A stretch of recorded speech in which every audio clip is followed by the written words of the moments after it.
This week on RSBANDB Update, we recap the player-owned farm nerf and examine the future of buyable farming and the bean market, plus a deep look-through of the Bank Placeholders and Improvement update and thoughts on the most recent microtransaction promotion.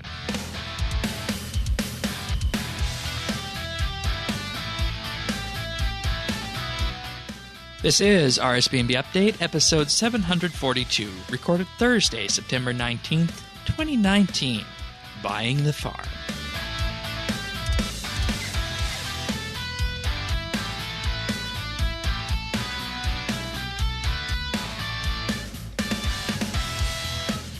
Hello, everybody, and thank you for joining us for another episode of RSBANDB Update. Tanis and myself in this week, as you know, it's player-owned farm week again, and this is an update. This is despite it being a nerf and whatnot, we could have brought someone else in, but I don't think that's needed because I'm here and I pretty much know farming inside and out. So, farming. I'm a skiller by heart and trade, so I think we got it covered.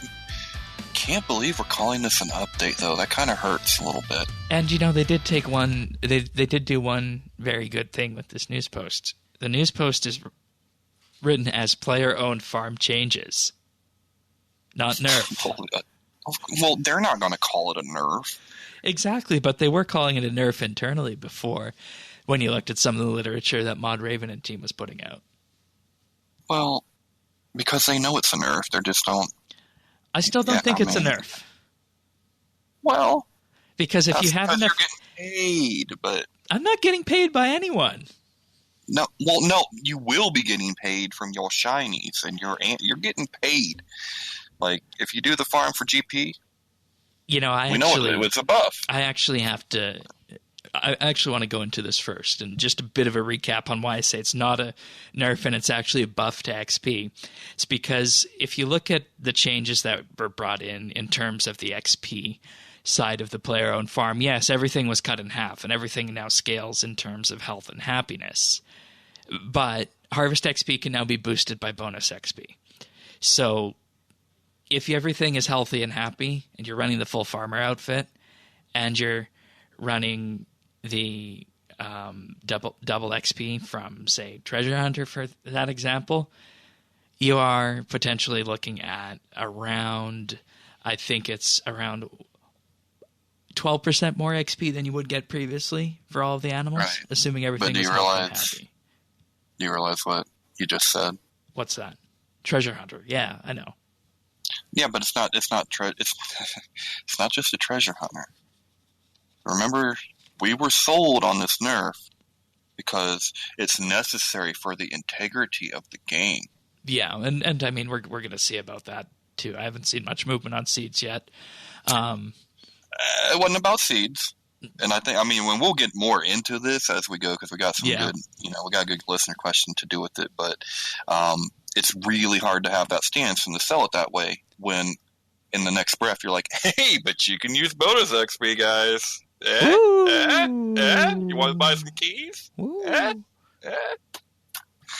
Yeah, just saying. And you see, this is a hard argument.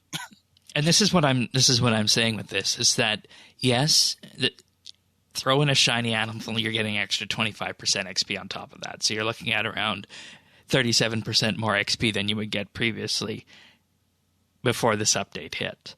And with that, if you have the money to purchase bonus XP with bonds, if you have the real money to purchase Treasure Hunter bonus XP, if you have the in-game GP to purchase shiny animals, you're going to get more XP. And, I tried this. I tried this on Monday. I tried this on Tuesday. And I tried it just before the show hit. And World 2 player-owned farm, I really didn't see much appetite for shiny Royal Dragons. And you probably won't for a while. I mean, there's going to be a psychological. I think the psychological hit is on people that this is still a nerf, and they're not willing to go out there and spend. And I had people offering me, and I want the listeners to hear this. Anybody who's going for 200 mil, 200 mil or 120 farming, I had people offering me $400K for a 3-trait Royal Dragon at Adolescent. $400K. Yeah. So my point is that if you want to go out there and get lots of farming XP, go to the World 2 player-owned farm or anywhere people congregate. Buy shiny animals. And you're going to get them for cheap right now, because the psychological aspect of the community, where the community is at with this, still sees this as a nerf. But if you had that double XP on hand, you're going to be getting more XP than you did previously. Right. Now, if that is... Look, I think that, I do like that you can stack your boost, your outfits, your like all the things that we use to boost our XP. I like that is allowed now. Yeah. Me too. But essentially, this has turned it into, it's much more of a buyable now. And completely agree. Completely agree. I'm not sure. Was that what we were going for here? Because I really would think that the people that are, complaining about the seeds and stuff, I'm guessing they weren't saying, hey, can you make it a buyable? I don't know. Maybe I'm wrong. But because there was a severe time gate on farming before the player-owned farm came out. And, for what it's worth, if you look at the magic seeds of the last 30 days, they've gone from a low of 22K, last 60 days, a low of 15K down to up to 31K. They did spike briefly to 40K, and then they went down a bit. But yeah, which makes me say, okay, well, were they mad about the time gate, or were they just mad that they weren't getting anything from going and killing Ganos and AFKing? Precisely. And this is it wasn't even about the farming. Exactly, and that's what I come back to. And I put out a tweet about this past week. I said, hey, for anybody out there who is concerned about your Zygomites, you do 1 or 2 Toadflax farming runs with, of course, Ultra Compost, Juju Potion, Legendary Green Fingers, and I assume everybody has Magic Secateurs who's going to be doing farming runs for profit. That's 1.3 mil.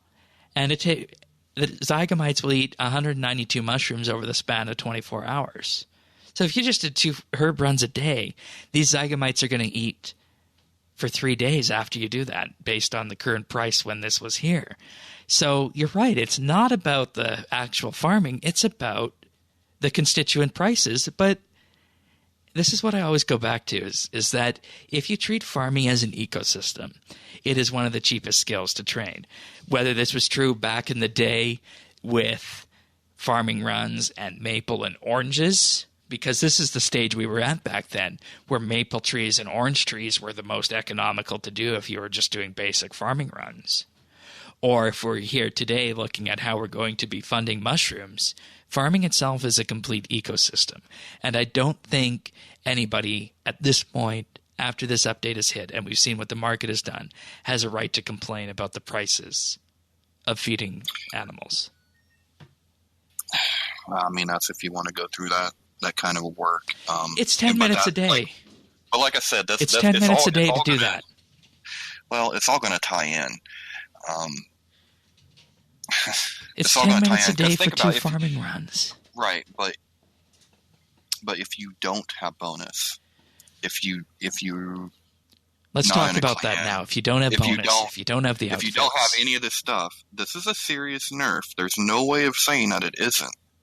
If you don't have access to those things, or you don't want to pay for those things, right? And this is a nerf. This does slow the farm down. And I think that's where the old-fashioned method comes ahead, because looking at the prices of seeds today, just buy all your seeds to 99. And in that regard, I think what they aimed to do with this was focus on the majority of players out there.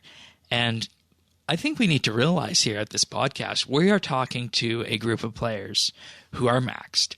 We are talking to players in some cases who are very efficiency-minded, who have all the buffs, have all the outfits, have bonus XP. And that's why I'm speaking to them and I'm saying, this is a buff for you guys, but for everybody else, I think there's going to be some consideration if you do farm or if you do the old-fashioned tree runs. Yeah. I don't know if it's not as viable if you don't have all of those things, and if you're not worried about the time gate, then you might as well do a tree run. I mean, and it's not like that's bad. That's how we got our 99s. Yeah. So I mean, yeah. But at the same time, it's not what we had gotten used to. It's not what we had hoped for when the farm came out.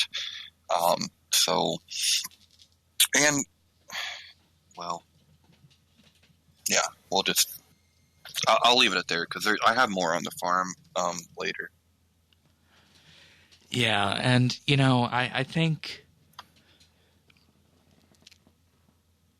it's hard for me to say because I am living in my own bubble with this, in that I have been part of this farming ecosystem ever since the skill came out, and I know it inside and out, and there are things here that I'm seeing that have just become more suddenly viable in terms of the player-owned farm that really aren't being exploited yet.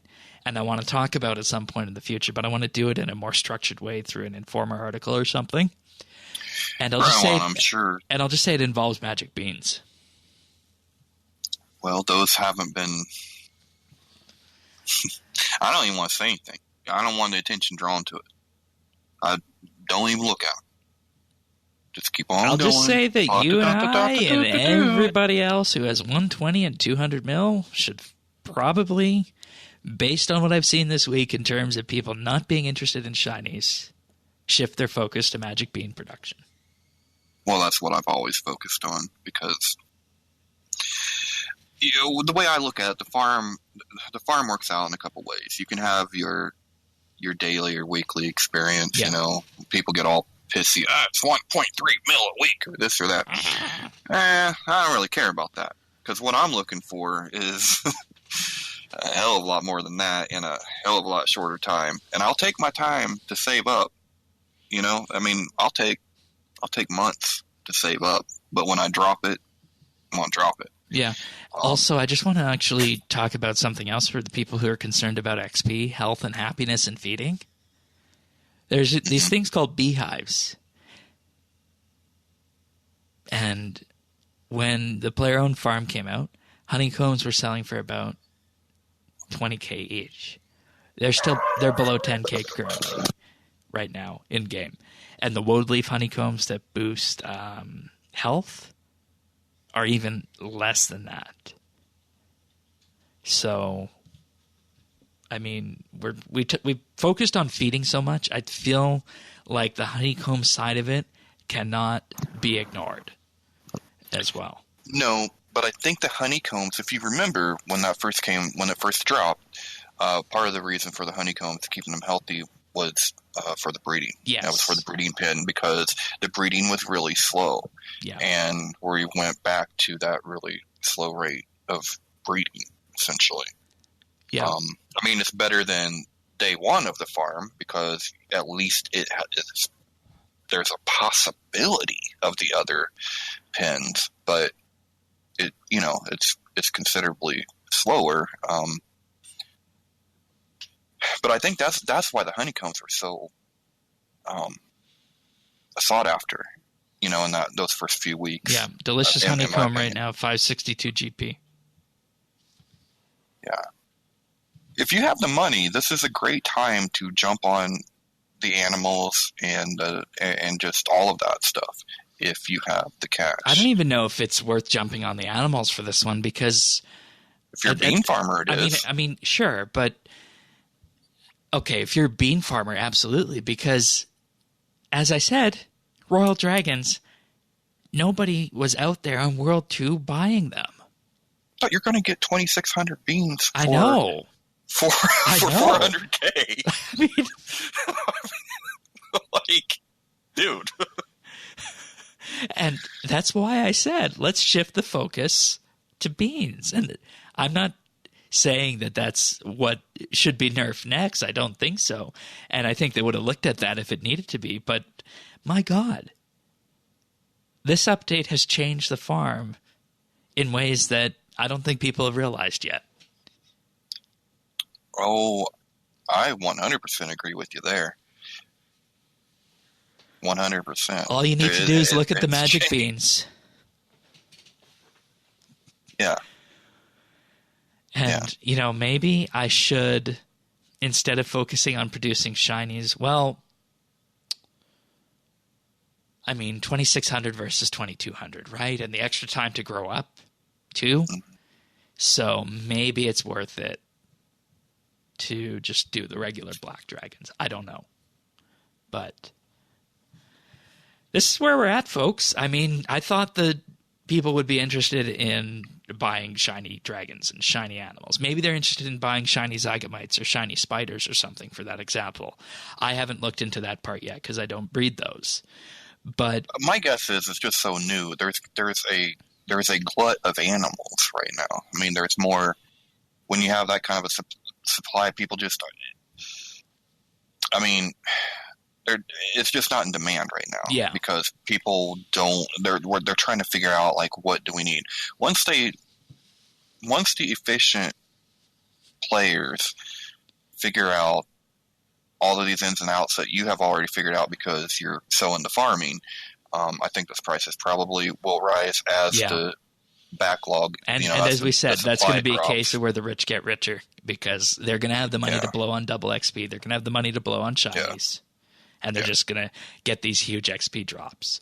Well, yes, you're going to be getting huge XP drops with the shiny animals, but it's going to be a little bit slower than the actual black dragons. So, take it for what it's worth. But I think at the end of the day, this was an update for the better. Do you see it as that way yet? Given our talk on beans and okay. Look. In of itself, I really see it as 50-50. There was some give and some take. It's much better than what was first proposed. I think we've come a long way from there. But I'm not sure I agree with it becoming a buyable. Yeah. And it's just against my nature to be like, rah, yeah, rich get richer. That's just anti-Tannis. I don't know. And I still think that I think the breeding and the feeding slow it down. And if you don't have all the extras, it's 100% a nerf. I'm willing to deal with that, but there's just a whole nother side and issue. Yeah. I was always under the impression that royal dragons took longer to breed than standard dragons, but according to the wiki, all dragons are the same. Was that just a psychological thing? Yeah, it must have been. I didn't think there was a difference. All right. Interesting. It takes longer. I think it's just because it takes so long to actually get to royal. Right, to pop one out. Yeah. Okay. And I never even went that far, because, I was bean farming. So your best bet for that was zygomites. Yeah, but I was still breeding. And probably chinchompas too, right? Chinchompas they were pretty nice. Yeah. They were. Because they just multiplied. They did. So. Yeah. All right.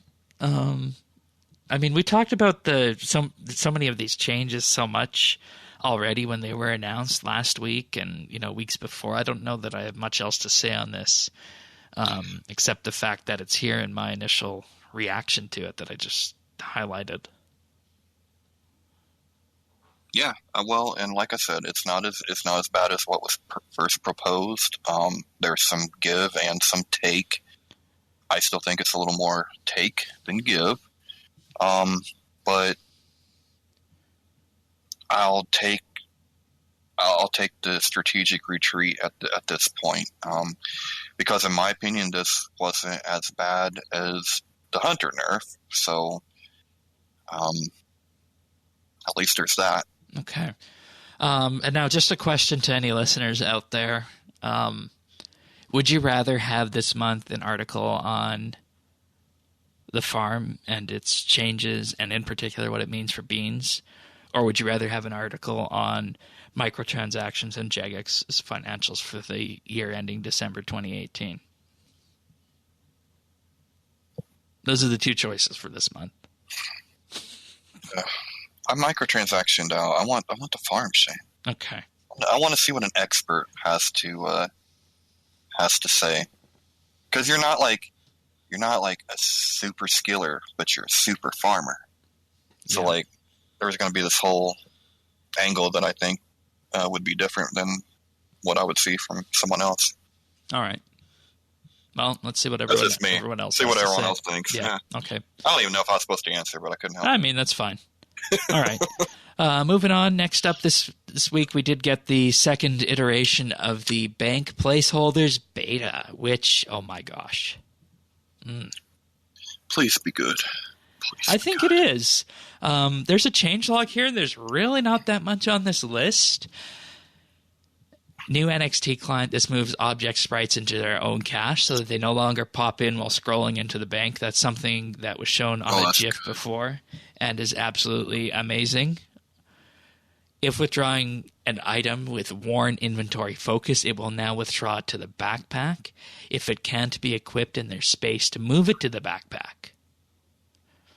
Placeholders filters have been added, which allows for cleanup of old placeholders. Nice. Oh, so nice. Summoning pouches can be right-clicked from the backpack of the bank inventory, and summoning a familiar will still close the bank interface. Empty slots no longer have the placeholder graphic and are invisible. Good, that was slightly confusing. Depositing items with object variables, examples augmented items, will now prioritize the tab you have in focus when multiple placeholder slots exist. Deposit all inventory buttons are now in the same order as they are in the live game. I didn't even notice they were messed up before. The background now uses the general interface background rather than the transparent background, which is used. Good. F1 through 10 can be used to quick load presets, and the reasoning before this is the bank interface is a modal window. So if you have F10 or F1 bound for something else, it's just going to ignore that temporarily. Mouse over text will change to equip to make it more obvious when the worn interface is in focused. The highlight when worn interface is in focus and the bank is tall enough to show at least two of the inventories has been made more subtle. Yes, that's amazing. The bank pin interface now has a return to bank button, and in addition to these changes, the QA team has been continuing to test changes across the project while going through the bugs reported in the additional beta. With your help, over 60 additional issues have been changed in the same time, which should lead to generally improved and more reliable experience. So I'm going to go through this I'm going to go through this live right now on the show, because I think it's good to do that, just to kind of get a bit of an opinion and see where we're at. And, you can ask me to try and do things and I'll talk through where we're going on that. So I've got the bank up right now. And I mean, this is important for you because it deals with accessibility. So, yeah. All right. So I got my bank up. What would you like me to look at for this? So everything appears to be good and normal. All my items are here. What should I try and do first, Hannes? Well, try to dump your worn equipment in your bank and see what happens. All right. Wow. So maybe play with some of the presets. Okay, I can do that. So I'm wearing my Master Farmer jacket because I was just at the farm, and I also do have a Divine-O-Matic equipped because it was time to do that. So I'll dump all the presets, and everything went into the game instantly. There was no lag, there was no delay, there was no nothing. So I've got the bank window small enough that I can have one tab for my backpack, worn equipment, and Beast of Burden. And what I should actually do for those of you guys watching on the video version of this is I should turn off the legacy interface skin. I did that because I actually wanted to see if they had that in place beforehand, and they do. So we'll just go back to how the normal interface should look. All right. So presets. I guess we click this cog, and my farming preset is as follows. It has 7 Toad Flax Seeds, the Wilderness Sword, Elven Teleport Crystal, and 2 Law Runes. I'm going to add a Juju Farming Potion to that one because that's something I always take. And, you know, it's something that I think is important for the farming runs, but I never added it to my preset because it would always have problems with drawing it. So, right. I mean... And that's what I'm curious about. Like, is it going to leave things in your bank the way you want it to, rather than you know how it is now? Yeah. You pull it, it just everything's messed up. All right. So preset is saved. Farming outfit, Wilderness Sword, and we'll go back to the bank, and we'll deposit all of the inventory items and the worn items in, and they went back to exactly where they were previously.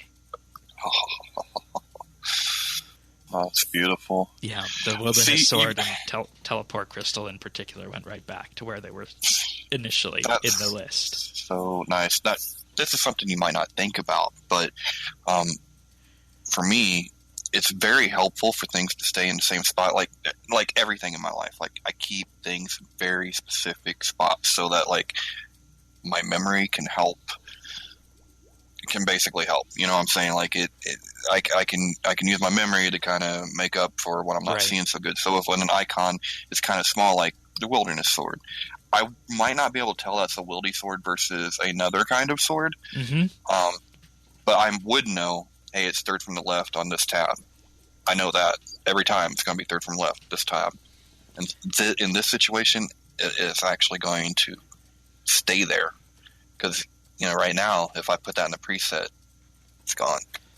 All right. So that's beautiful. So I took a sip of the farming potion. Let's see what happens when I withdraw the preset again.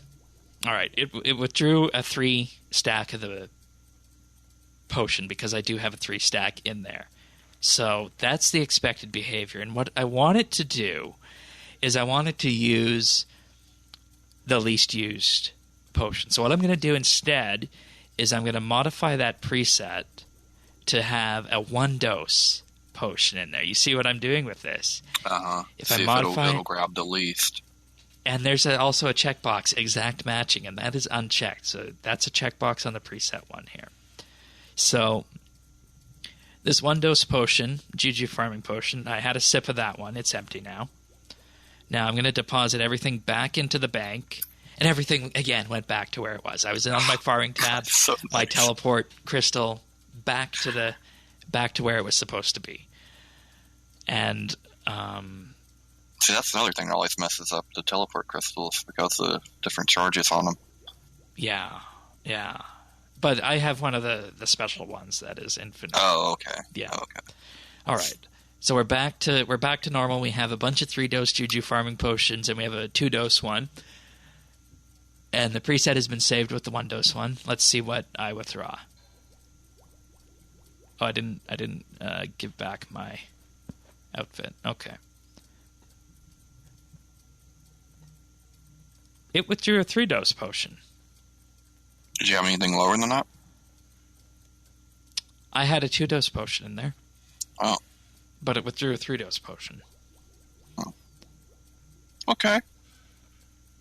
Yeah, a little work. A little work on that. What I'd like it to do is I'd like it to withdraw the one that is just sitting there left over. Mm-hmm. Because then I'm creating this infinite stack in my bank now of the 3-dose potion, the 2-dose potions, and the 1-dose potions every time I go back to the bank. Yeah. That is one thing I would like to see changed on this, and I don't know how feasible that would be. So let's have a look at that, I guess, after the fact on this. So that's too bad. It didn't work that way. Let me just try it again to make sure that that wasn't just a one-time fluke. Yeah, it withdrew a 3-dose potion again, and...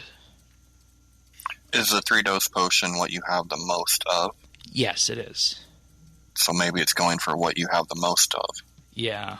Let me see what happens if I change this preset to be exact matching.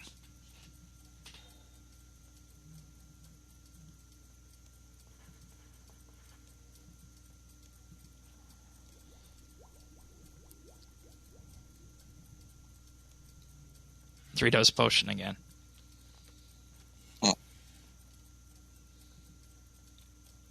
That's interesting.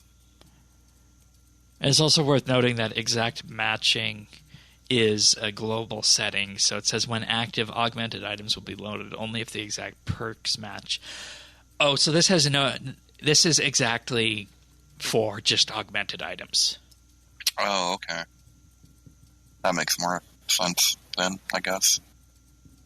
So then maybe I would also say change exact matching to be exact perk matching or something. Yeah. Because it's confusing. You think it's going to be, hey, I want this exact potion, but it doesn't come out. Yeah.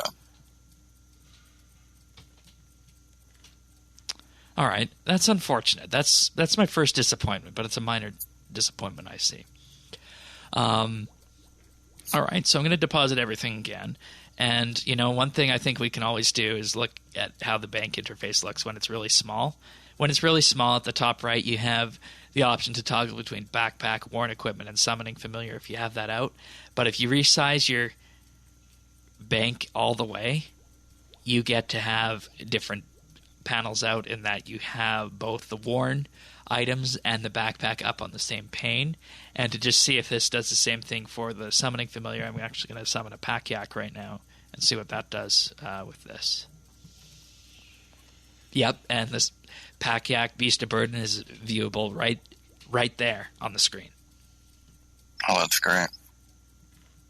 And the focus tooltip to show exactly where it's going to withdraw to is enough of a color change that I am happy with that. That's one issue that it wasn't exactly right on the first run through of the beta. And for those of you guys watching on the video version, you're seeing this bank resize, and just for clarity's sake, you're watching this at 720p, but my screen size that I am playing this on is effectively 2560 by 1440. So it is very expansive and very usable on all sizes of screen. So that's a very nice thing. What should I do next?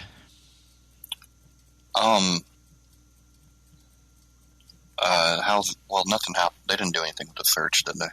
Actually, they did. Search is a lot more friendly to use in terms of how quick it loads in. Let's do that. All right, let's look. If you're like me, you're going to be doing a lot of searching to get your bank straightened out. Yeah, all my seeds are right there already. And I mean, every letter I add, it picks up additional items, and it's just instant. Oh, that's great. So search is good. I've typed in entire words, and they don't even come up. Yeah, they lag out and whatnot. So that's slightly annoying. I want to have a look at one thing I personally want to look at, and that was confusing last time. I feel with this was the little button down below with the cake on it. It's keybound to P, and it says when withdrawing all items from a bank, leave a count of 0 behind to retain position. That confuses me. So that leaves placeholder. Is that essentially what it's saying? Yeah, that's what it's saying, right? Yeah. And if I turn that on... Oh, okay. So that leaves placeholders. Yeah. So that's placeholders then. Because if I turn that off... Why is that a cake? I don't know. So if I turn that off and withdraw my Maxscape, it just collapses next time we start up. But if I turn that on, withdraw the Maxscape, close the bank, it persists. So that is placeholders down there. The placeholders icon is a cake for some reason. What? A P would have been better than a cake. I mean, once again, it's a minor niggle, because I personally can't think of what would be a good example of a placeholder for an icon. Like I said, a P or something. Yeah. I don't know. A cake really is confusing, I think.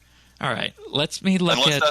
That's Jagex being subliminal, like, look, you're going to have your cake and eat it too. Yeah. Now, there's also a fun thing here where the right-click option, you now have a withdraw all. So if I withdraw all my Torstal seeds, it's going to leave a placeholder. And if I turn placeholders off and I right-click withdraw placeholder, it creates a placeholder. So you can have it do placeholders every time you withdraw, or you can right-click to create a placeholder and say withdraw placeholder. So that's why placeholders is off by default. Is because there's a right-click option to do it. Okay, yeah, that confused me in my first time in the beta, because I was like, what's going on? They're supposed to be placeholders. And I think that makes sense, right? Click the cake. Yeah, that's fine. So, and I mean, you can now customize the default withdraw X option as well. It doesn't customize whenever you withdraw X. It just changes down below, which I'm not sure. I'm not sure how I feel about that, but I guess. Yeah, I don't really feel one way or another on that one. But you can change when you click so that it will withdraw X or withdraw all, 1, 5, or 10. So I remember saying this before, that the benefit of this is that if you want to do Herblar with just your mouse, you can make it so. And have it withdraw 14 at a time. So that's placeholders, and I see why that's left off as off now. All right. Filters. Ooh, clean up. Items that can go in Maze Quest Caravan include the 6-Age Circuit, which I use because it's a good equipment item. The Shard of Zaros, which I use going to God Wars Dungeon 1. The Shard of Ma for God Wars Dungeon 2, and the Ectophial, so I really can't do anything with that. And then Diango's outfits are all shown if I wanted to get rid of those. And then Diango's Other in the cleanup filter. Members items. That's beautiful. Non-members items.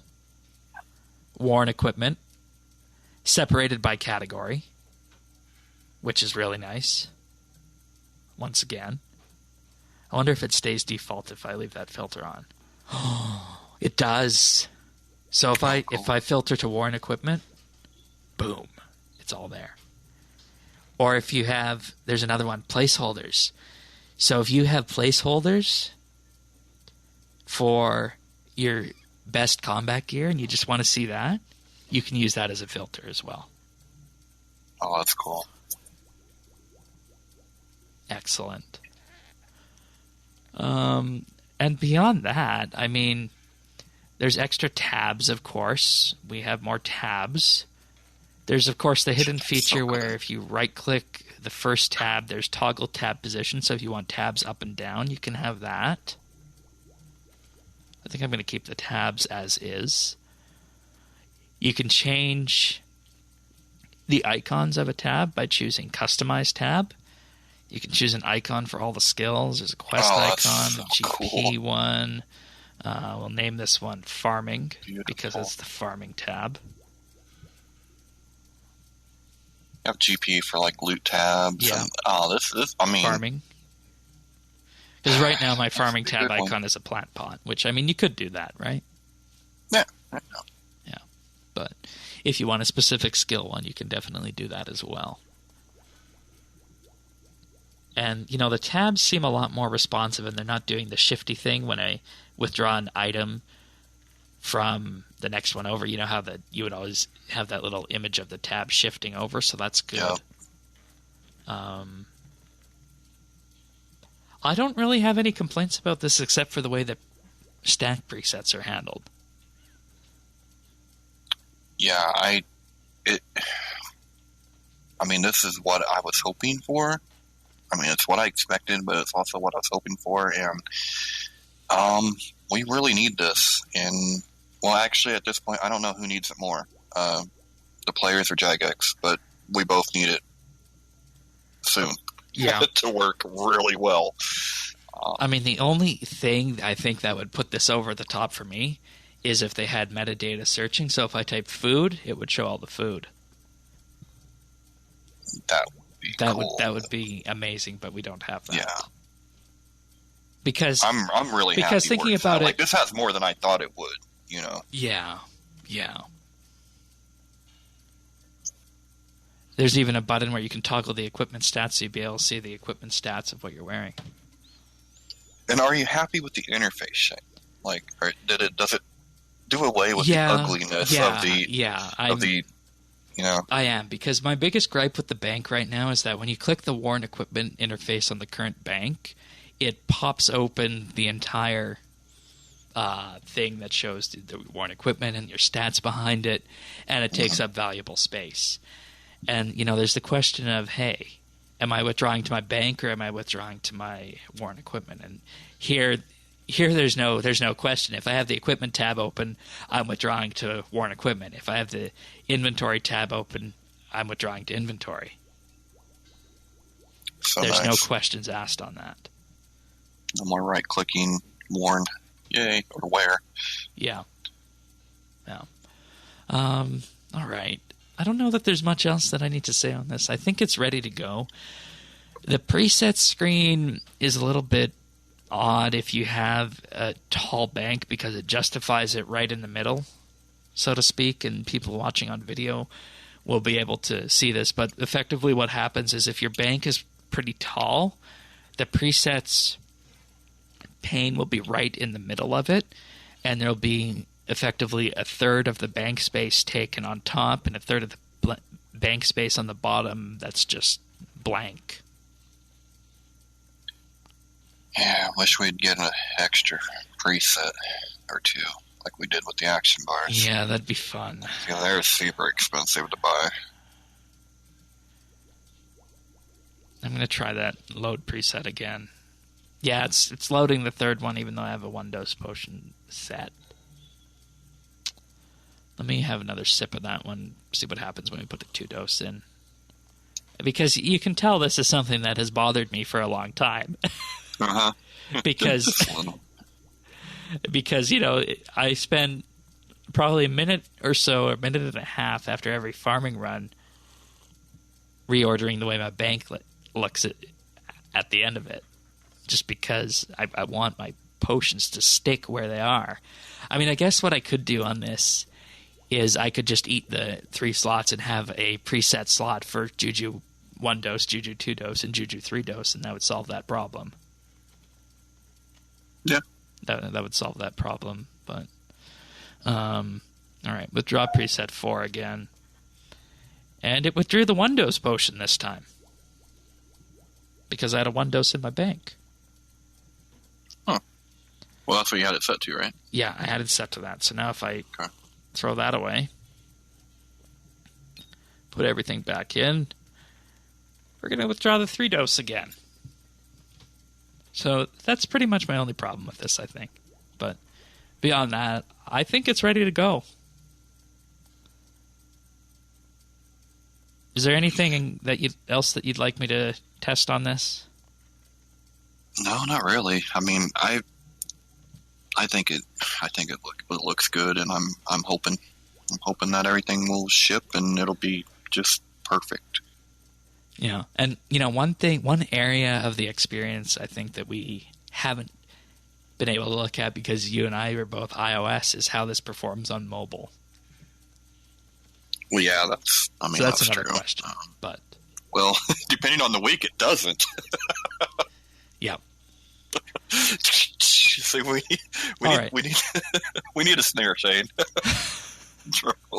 All right, last call. Anything else on the bank placeholders update before we go?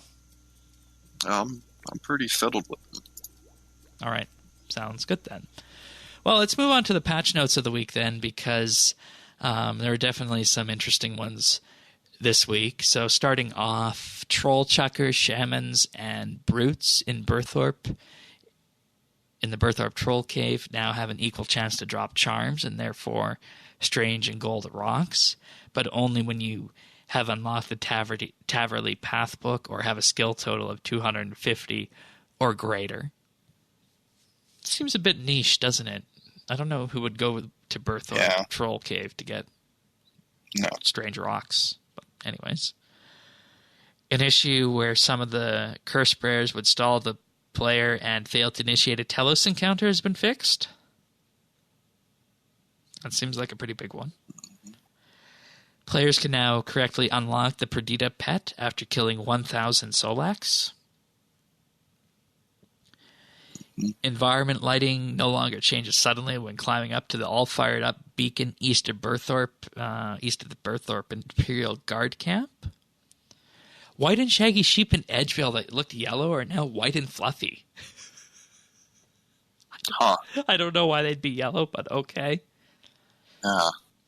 It's weird. The water fountains outside the Legends Guild now have an updated animation. And, this is important. And, people would pass this off as just being, hey, it's just a graphical update for the Legends Guild, right? But we need to recall that there is the progression of your character from Heroes Guild to Legends Guild and beyond, right? And with that, we here, and this is what I talked about in the farm segment, you and I forget how big of a milestone the Legends Quest was. Oh, it's huge, dude. I remember. Gosh. And that was to tell you, I swear the game used to lag a lot worse than it does now. Because I remember trying to get through that quest. It just lagged.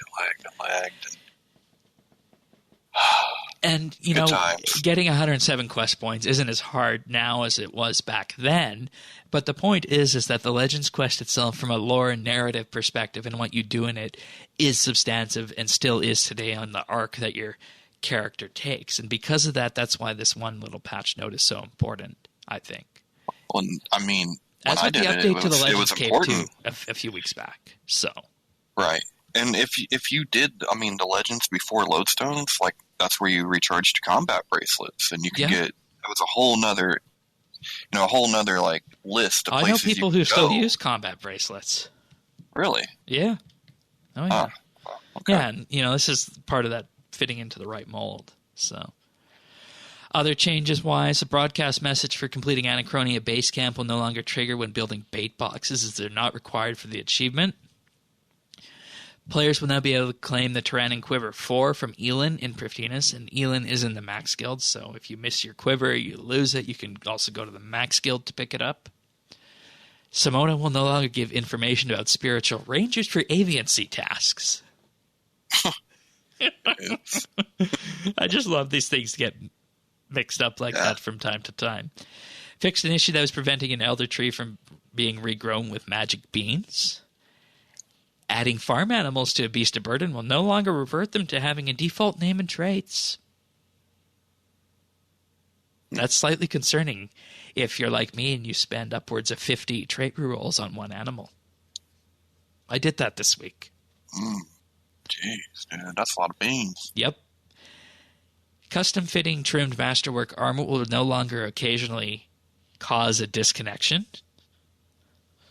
The Giant End Familiar now correctly gives a 50% chance to gather an extra item when harvesting trees and patches, and the Giant End Familiar's ability will now trigger when using patch bombs or the Farming Skill Cape perk, which it wasn't before, so that's good.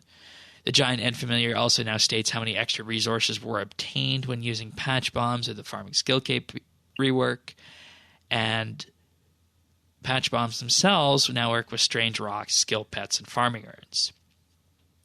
The Perfect Juju Farming Potion now also gives Harmony Moss when using patch bombs or the Skill Cape perk. So that was a nice bulk of farming changes there for that. So that was good. I enjoy those. Right-clicking on the Prefer list within the Slayer Rewards interface will now show Remove Preferences rather than Allow this task.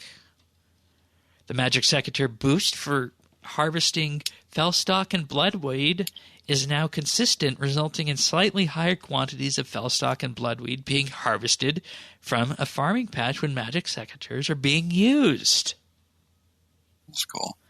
And those are some of the new herbs that were added, and they were missing out on that boost, and those are some pretty good ones there, especially with Bloodweed.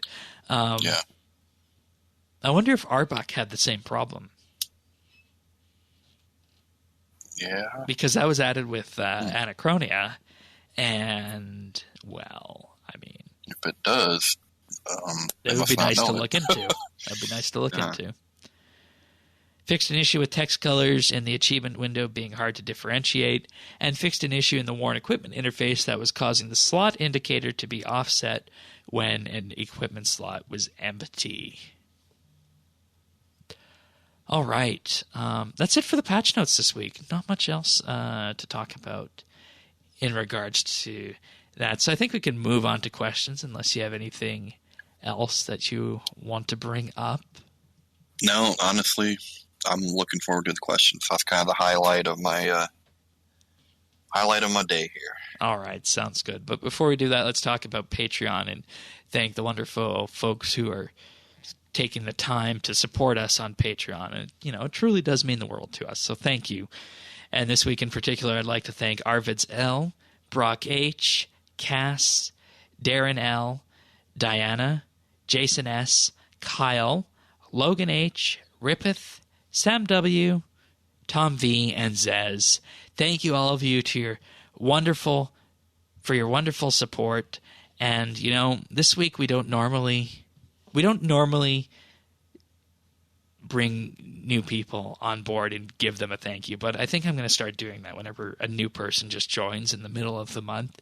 I'd also like to just thank KCW for joining and supporting us on Patreon as well. It truly does mean the world to us, all of you who are supporting us, but thank you once again. And if you want to learn more about that, just head on over to patreon.com/RSBANDB, and there you can learn about the offerings that we have. So for as little as $1 a month, you get access to the entire back catalog of the monthly bits. That poll will be going up this Saturday when we do our round table, which we've been doing for a few months in the past. The round table is effectively a discussion on anything and everything RuneScape related, but also with that you get early access to the show notes, the ability to join in on those roundtable discussions, the ability to vote for the monthly bit, and you also do help us fund some of the costs for hosting and production of RSBANDB Update. For $3 a month, you'll get a special badge on Discord and a special mention on the podcast at the start of the month and access to high-quality stereo AAC versions of the show each and every week. And for $5 a month, should you want to go to that step, you'll receive a shout-out every week on the podcast and gain exclusive access to the outtakes we use for the clip show at the end of the year. Everyone always loves that clip show, so that's definitely something fun that we're looking forward to. We're only about 3 months away from that, so that's coming up quick. And as we mentioned, we do our monthly bit bonus show. We have Inside RSBANDB Update. Last month was a tour of Tannis's recording area, and the roundtable is happening this Saturday. I think we want to go probably at 10 p.m. Eastern on that, but we'll have, of course, full details on the time and whatnot posted on our Patreon page at patreon.com/RSBANDB. And should we reach that $99 mythical tier, it'll be movie night in the RSBANDB Discord once a month, and we'll run through some of our favorite movies. Star Trek will probably be included in that. So you can find out about this and more at patreon.com/RSBANDB. Thank you once again for your support, everyone. Thanks, guys. I love the change, Shane. I like that. Yeah, I like that added. Mm-hmm. It's a nice poll, and I mean, people might not realize this who are just listening to the show, but I think everybody who has signed up and supports us on Patreon has received a personal message from me thanking them. So there's also that too amongst this call out. So I figured we can do the call out on the week that they sign up. So yeah, that works. Yeah. Hey, just think, if we hit movie night tier in November, we could watch Rise of Skywalker. Oh Lord. Woo! Ay. Alrighty. So moving on to our questions, we do have two of them this week. First up from Whitey, outside of RuneScape, do you have any other hobbies? Yes, RuneScape is a hobby. Whitey says, I keep tropical fish, and here's a photo of my fish tank. So let me see if we can get that photo up on here. Here we are. The Whitey fish tank is here. I don't know if we should call it the Whitey fish tank, but nonetheless, there's a photo of his fish. Tanis, what hobbies do you have? Oh man, I'm pretty much a gamer, through and throughout. So, when not, like, my other hobbies are kind of like, when I'm not playing RuneScape, I play a lot of ESO, and recently I've been playing a lot of No Man's Sky. And then sometimes I like to rock it old school, and I do a lot of retro gaming just because, you get older, you got to have all your toys that you had when you were a kid, because there's just something about that with guys that we have to do that. And but I mean, non-gaming things, like, I'm a just insatiable reader. I'm almost always reading. If I am not on Discord, I'm listening to an audiobook while I'm gaming. Just always. I rarely. Yeah, that's one of the fun things about audiobooks is you can do it while you're doing things you couldn't normally, because you don't need to hold the book and use your eyes, so to speak. You're just using your brain and your ears. Right, and I mean, I guess in a way, luckily for me, I got really used to it in college, because believe it or not, when you listen to a book, it runs a whole completely different pathways in your brain, and so it's hard for people to get used to it at first. It's hard for them to retain what they read, what they listened to, but since that's always been my default, I'm really good at it. It made me really good at, like, being able to listen to lectures and remember what's talked about. So I do that, and I walk a lot. I try to walk, like, at least 4 or 5 miles a day. And once again, I'm usually listening either to a podcast or an audiobook. So nice. Yeah. Nice. And raising beagles apparently too. Yes, the beagles. Yeah. Mm-hmm. All right, sounds good. For me, aside from RuneScape, I would say my two biggest things aside from this are gaming, just like yourself. I would love to do more competitive gaming. Overwatch. I used to be leader of one of the. We called it competitive, though. I mean, I don't know if you can call Star Trek Online PvP competitive. I used to be leaders back probably 5-6 years ago of one of the biggest, the best PvP fleet / clan in Star Trek Online. And, that was definitely something in itself, too. And, it was an interesting experience, and it's something I haven't been able to replicate anywhere yet in terms of competitive gaming. I think the closest I've come to that was Overwatch, and it just takes a different kind of person to be able to do that at that kind of level. You need people who are, for a better term, alpha personalities. You need people who are able to take criticism constantly, one way or the other, and not take it personally in terms of that. And, that's something that I think not many people realize, is that, yeah, you can play a game casually like Overwatch or RuneScape, but there is a completely different scene behind it from the competitive aspect of it, and especially from Star Trek Online. I know there are many cases there where we would be at each other's throats because of that, about, deconstructing what happened in this match. How did this go right? How did this go wrong, kind of thing. And, there were times that I felt the analytics of the match was actually more interesting than the match itself. So I'd say competitive gaming is something I'd like to do more of. It's something that I have done in the past and I'd like to do more of now. But I'd put myself in the same category of you gaming, but if it's going to be a choice sometimes between gaming or maybe even some light programming, for example, here and there. And I don't know if you can call this a hobby. It's probably not a hobby that's good for the health of people, but watching politics and watching the media and how they work. That can be entertaining, but oh boy, it can also be it can also be a wreck on the brain just to try and fathom some of the things that are happening in the world at this day and age. So we got another one of those years coming up next year in the U.S. in 2020. And you're Canadian. Just think how I feel. Yeah, and we're watching one of those moments in Canada right now. For those of you guys listening in the future, look back to September 19th to see what was happening in Canada, but I think we can leave that at that. So I think that's what I could put my hobbies at. So thank you, Whitey, for that question. All right. Let's dive into this next one from Lynchpin, one of our Twitter followers. And let me get my knife and my fork. Whitey sent that one in from Twitter as well. So thank you both of you for your Twitter questions. It's a fun way of taking questions that we really didn't do much of before, but hey, it works and it's good.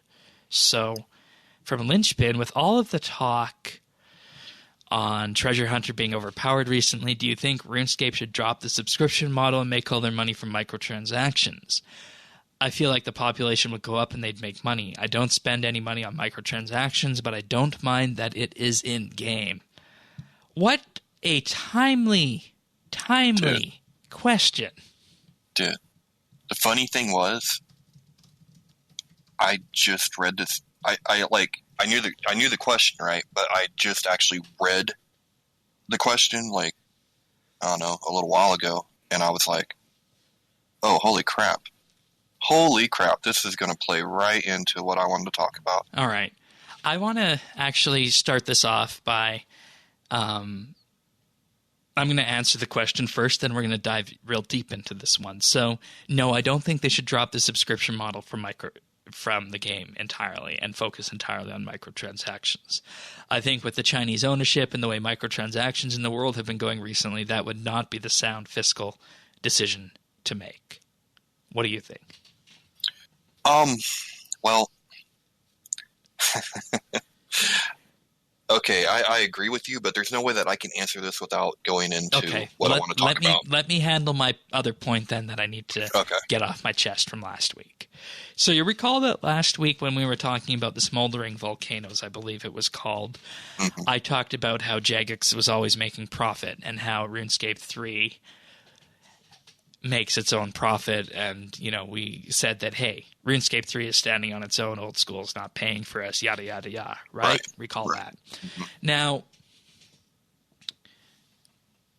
it so turns out that Jagex being a company in the UK, companies in the UK are required to file their annual returns to a UK website called Companies House, and for the past 2 years I've done effectively what amounts to a fiscal analysis of the company in terms of the money they bring in, the money that they're losing in some cases, and where microtransactions is at. So let's talk about this, because I wasn't aware that this report had come out, because it didn't come out till late September last year, but it came out in June this year. So I just checked on it. And I want to read something to you guys from this report right now. So, first and foremost, Jagex made a substantial amount of money last year in terms of profit. They made something, I think it was like 46 million pounds profit, if I recall correctly. Let me just dig up the exact number here, because I know doing financials, you want to be exact as you can. And, with that, this is good. So,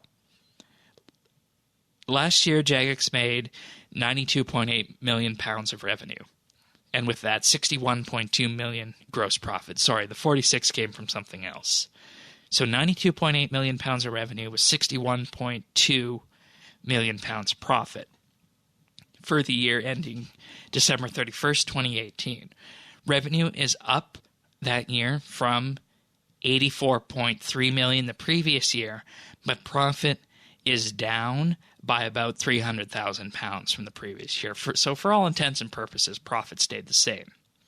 Subscription revenue for the last year was 67.6 million pounds, up from 55 million pounds the year before. So in 2018, they made 12 million pounds more from subscription revenue than they did the year previously. Okay? Now, here's what everybody needs to realize, and we don't know what 2019 looks like yet. But in 2018, microtransaction revenue was down to $24.6 million from $29.2 million the year previous.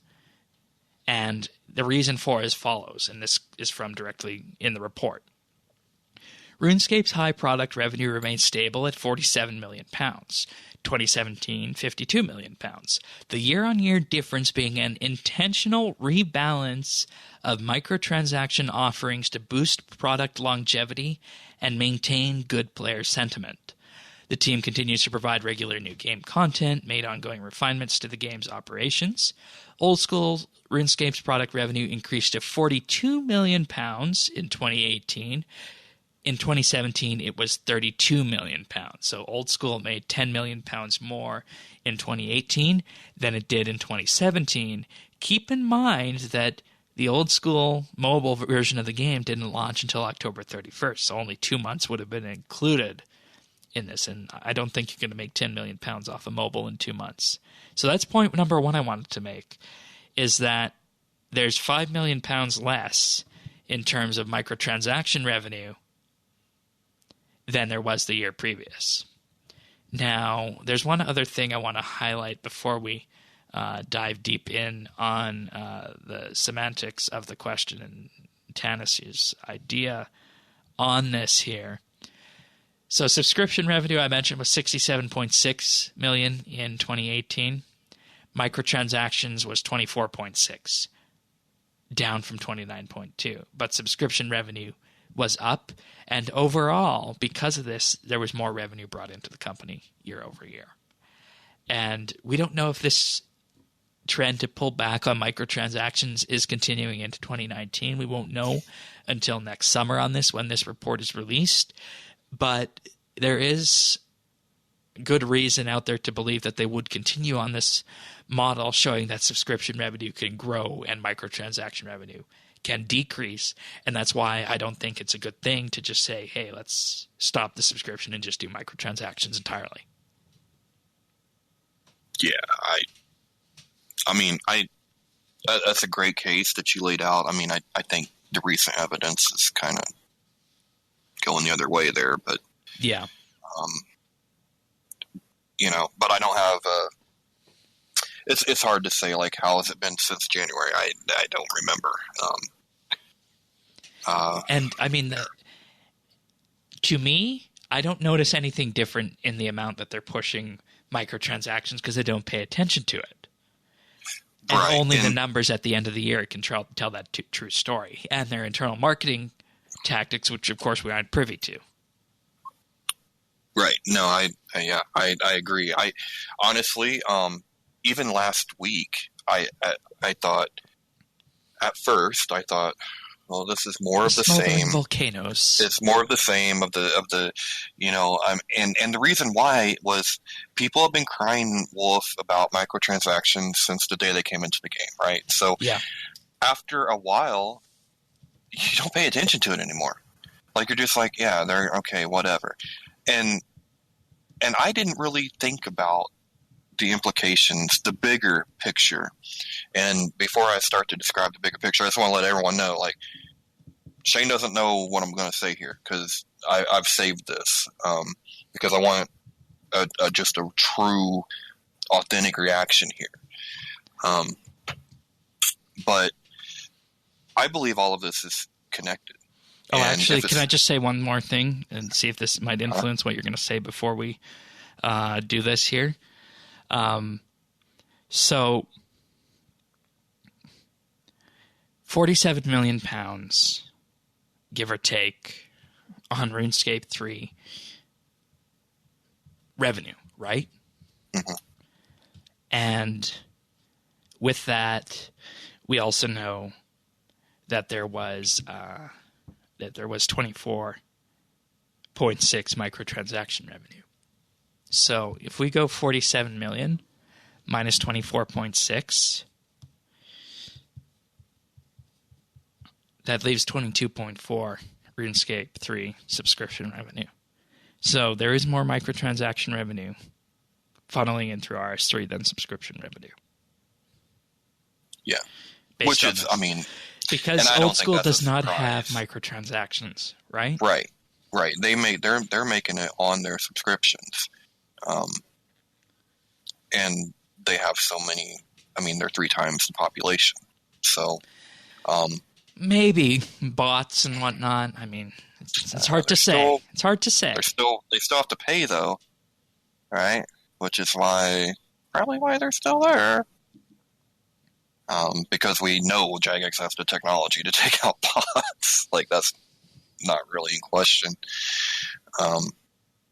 But I mean, that's whatever. But I want to. When I think of a freemium model, right? There's a few planks in that I think of.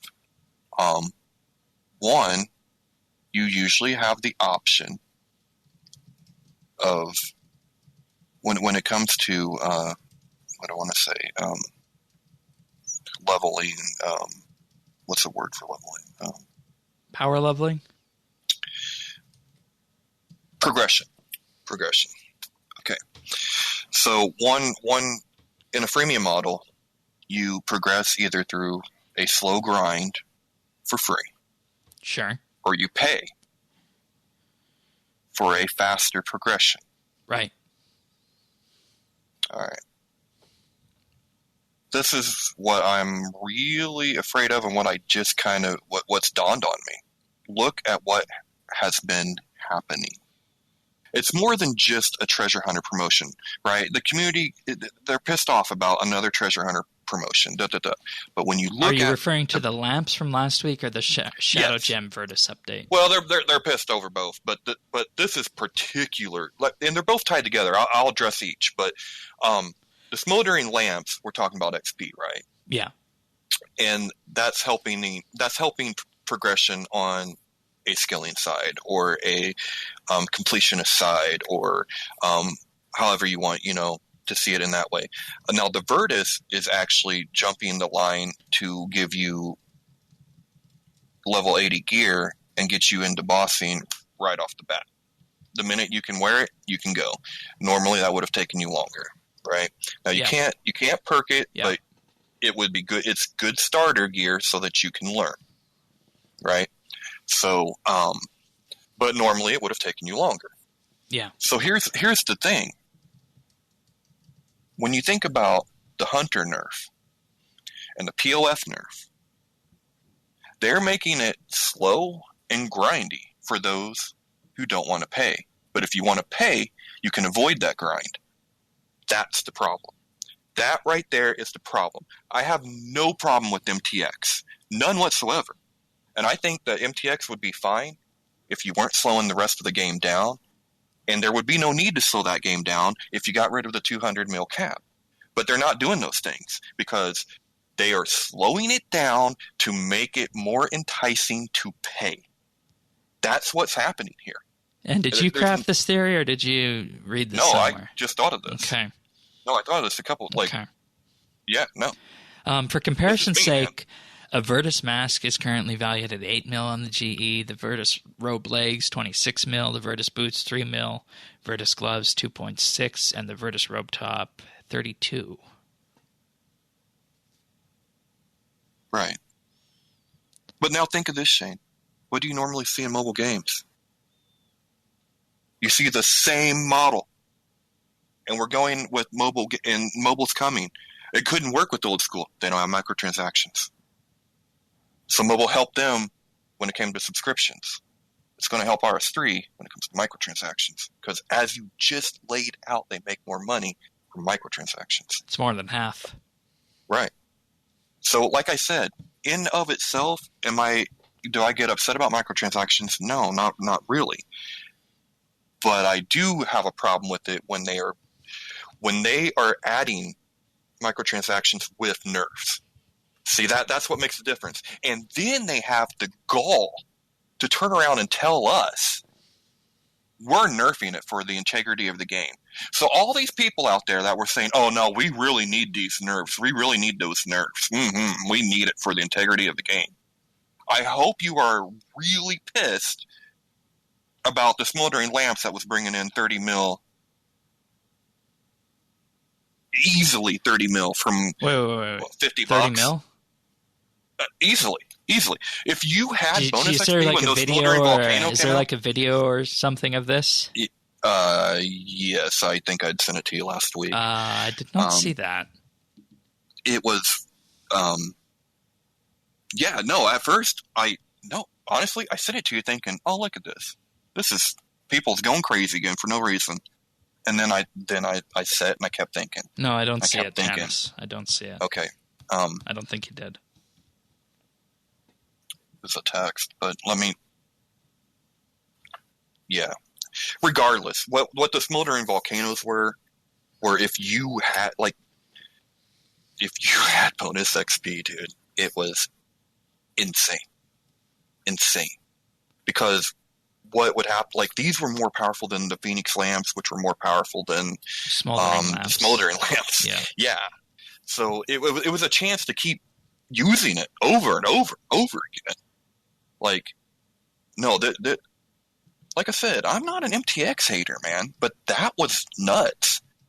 And to do it at the same time that they were trying to sell us on the idea we have to do this because of the integrity of the game, it was bullshit. And then there's no way to say it isn't. Like, that was 100% BS. And I think this for me is the problem. Like, I can't find the video. I just did a quick YouTube for RuneScape 3 volcanic lamps 30 mil. It's Who made it? It's Makeru. Oh, okay. Yeah. All right. Fair enough. Yeah, I think it's titled "When Is It Enough" or something like that, or something like that. I'll have to look for it. Yeah, he basically had highlighted how much you can get because these were more powerful than the Phoenix. Basically traced the progression, and then I had friends in the Skillers community in their Discord that was running numbers telling me this. Dude, honestly, I was shocked because I literally didn't think this was that big of a deal at the time. And then once I put everything together, I was like, wait a minute. Not only are they giving us a freemium model, but they're making us pay a damn subscription on top of it. Yeah. And this ain't the $5 subscription from old. This is $10, man. Right. And it's a real subscription now. And one thing I want to see, before going in on this, I would like to see this independently validated, because I know, and that looking at Makeru, there's definitely a specific bias in place there. Oh, yeah, for sure. But I think regardless, we can say that the treasure hunter has been picking up. And the smoldering lamps were overpowered. And I hate the word overpowered. Like, I don't even believe in it. But those were overpowered. And then the very next week, they throw it out to the PVM community. They pissed them off. Yeah, these are the Virtus, Shadow Virtus armor. But it's all a way of jumping ahead in the line. If you pay, you can jump ahead. And that is something you see in mobile games. That is something you see in the freemium model. You don't see that normally you don't see that in subscription-based. And if RuneScape was still $5, okay, maybe I can get away with it, but it's not. And see, it's not that much cheaper than a AAA MMO. That colors my opinion as well, because I am still paying $5 on it too. So that is partially where my opinion comes from.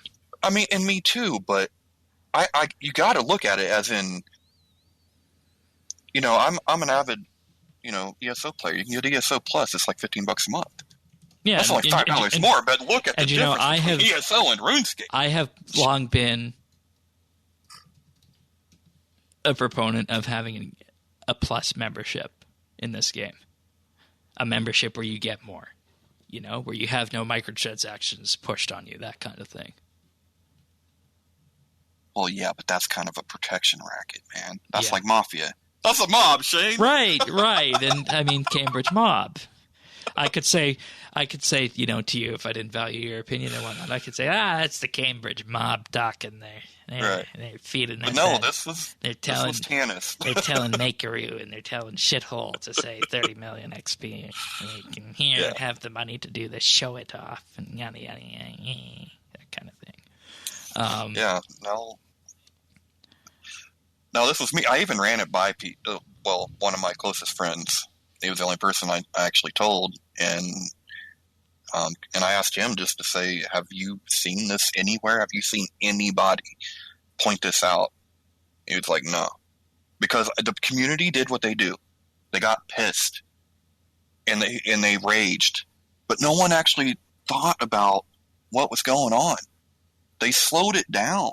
They're slowing it down for everyone else. But I also have to ask the question that, with the designer diary that we saw a week and a half ago,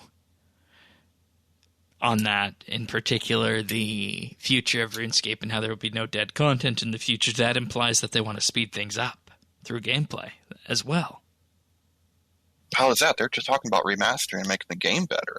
Yeah, they're talking about freshening the paint so that they can get away with this. No. But at the same time, 99 to 120 construction or summoning would have to have better XP than a 1 to 99 construction or summoning. As it should, but they'll do the same kinds of things, Shane. They'll do the same kind of. Mark my words. There will be ways in there that will speed it up tremendously. I'm not talking about a little bit. We're talking tremendously. I mean, the perfect example is the farm. Allowing the bonus experience, just like you said. If you are willing to pay, if you are willing to participate in Treasure Hunter, this was not a nerf for you. Yeah. Or if you have the bonds to buy the keys and then the bonus XP. Either way, Jagex made money off of microtransaction. Yeah. And there's also the image you posted to me in regards to the Shadow Gem Virtus that the death cost of the Shadow is only 18k versus 100k to reclaim it for the regular Virtus set mask. So it's cheaper to run too. Yeah. But at the same time, there is the argument that it's not augmentable. Mm-hmm. And you can't get components. You can't get components from it. So those things. Is that worth an extra 82,000 GP? Oh, I don't think. No, I don't think it justifies the death cost being that at all. I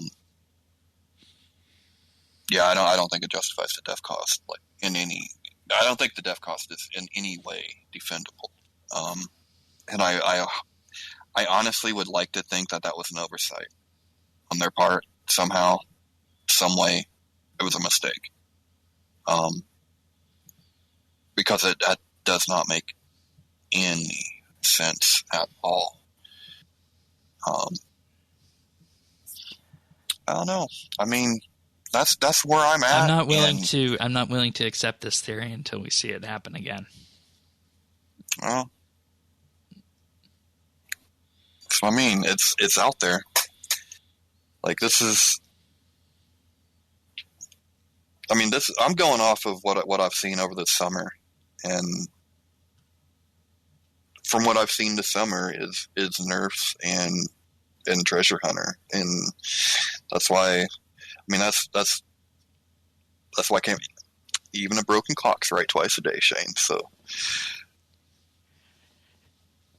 I might be onto something. I might not. But I honestly think it just comes down to the fact the nerfs were done because, in terms of the future outlook, in particular that we saw in the designer diaries, one of the things that was said is that they need to manage their XP curves.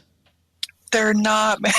Yes, they are. Because how are they doing that? If they're letting you buy it, if you take the top chunks down, they're letting you buy it. You can bring everybody up later with new, different farming and hunter training methods, and maybe it was a mistake to allow bonus. Just wait, maybe it was a mistake to allow you to have bonus XP on the farm.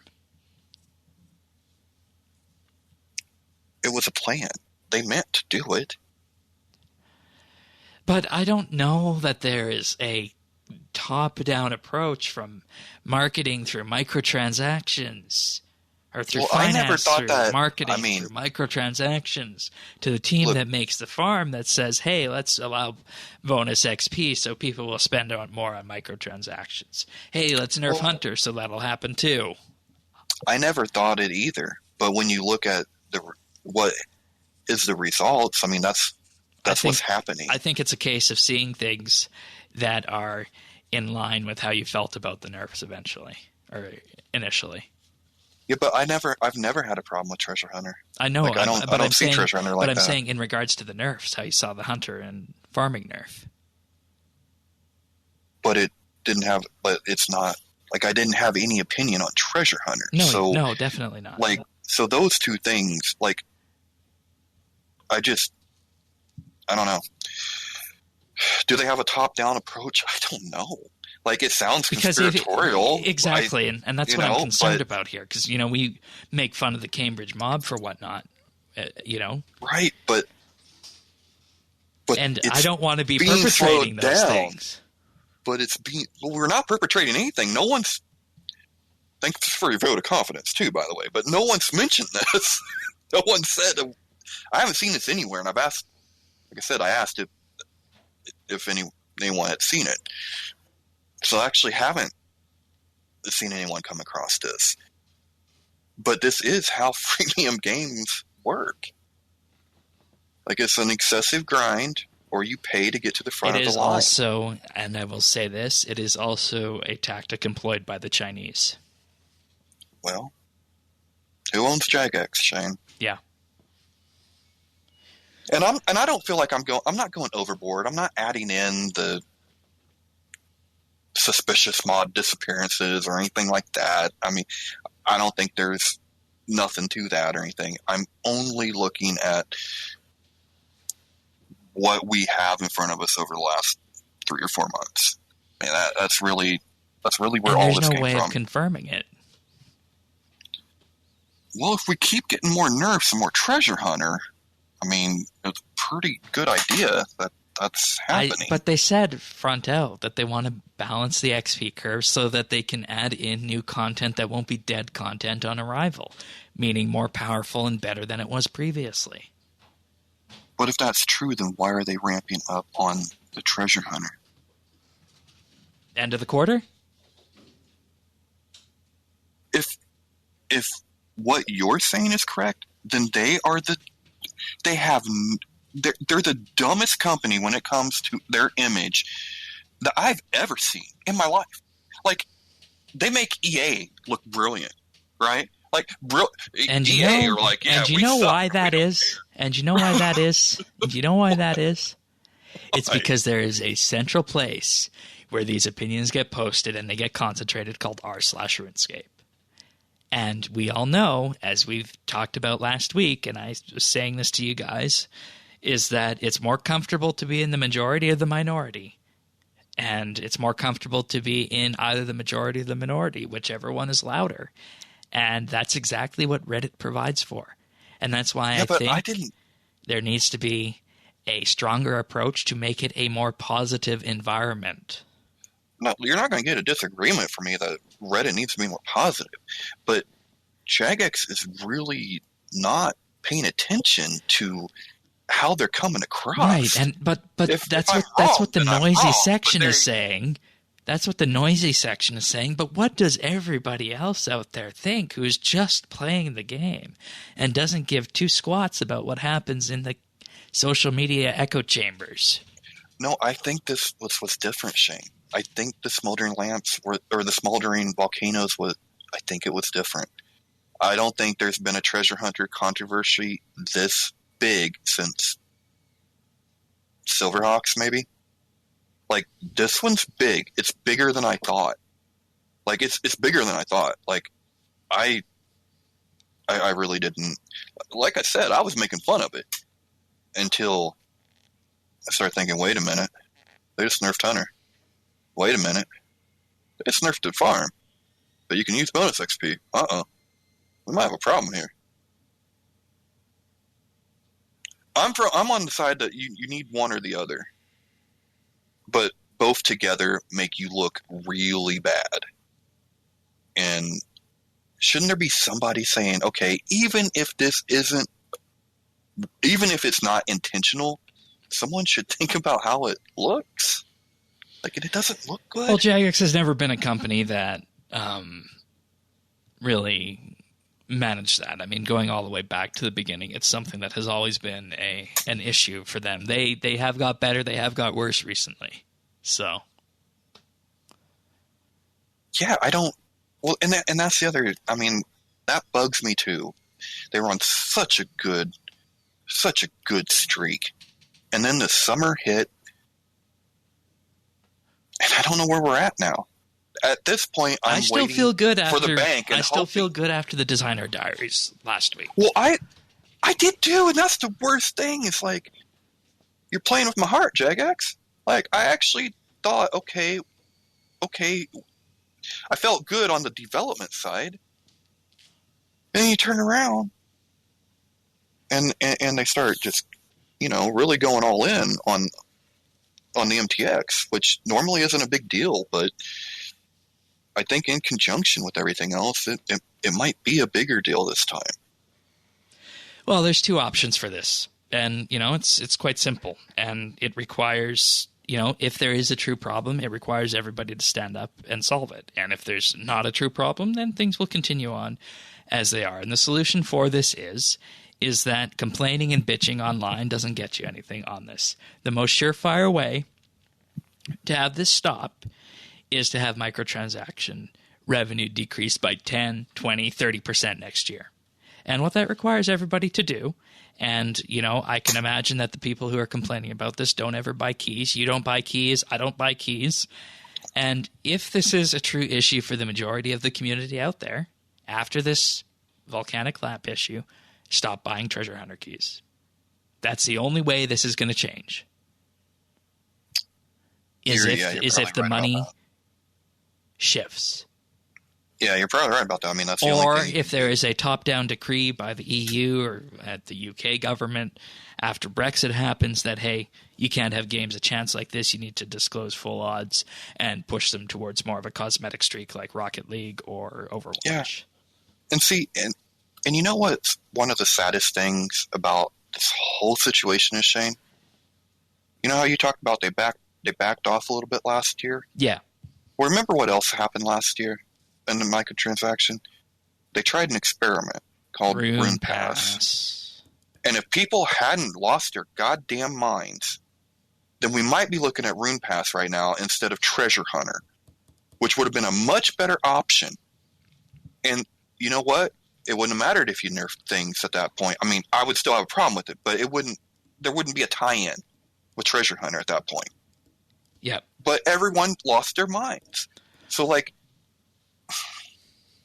and that's why I didn't. And you know what the real kicker, or you know what the other option is, and I can't believe I'm saying this, aside from people just stopping buying the microtransactions,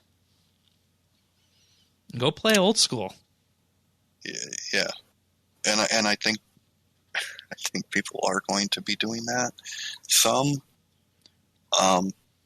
But then we're going to have the same problem because you cannot have a majority game in a company as large as Jagex in 2019 without microtransactions. Microtransactions are going to come to old school, whether it's next year, the year after, or the year after that.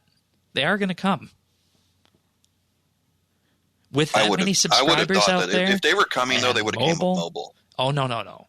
You don't want to bring it out with mobile like that because the first early adopters of old school RuneScape Mobile are people who have played it before on the desktop and are playing right now, and players who are coming back. You don't want to do that to them. You want to do that after that initial base and that initial rush is established and fixed in and set on always playing old school RuneScape Mobile. Dude, if you think that the r/RuneScape people are negative, put microtransactions in old school. I know. I dare. I know. And that's just like I dared them last week to make that change they made to the miscellanea quest regarding choosing your marriage partner. I dared them to do that too. Which it shouldn't be a problem for them to do that. They should just be able to put that in. because it is 2019 after all. Well, yeah. I don't know. It's just, I mean, I think we can at the very least, we can agree this is a bad look.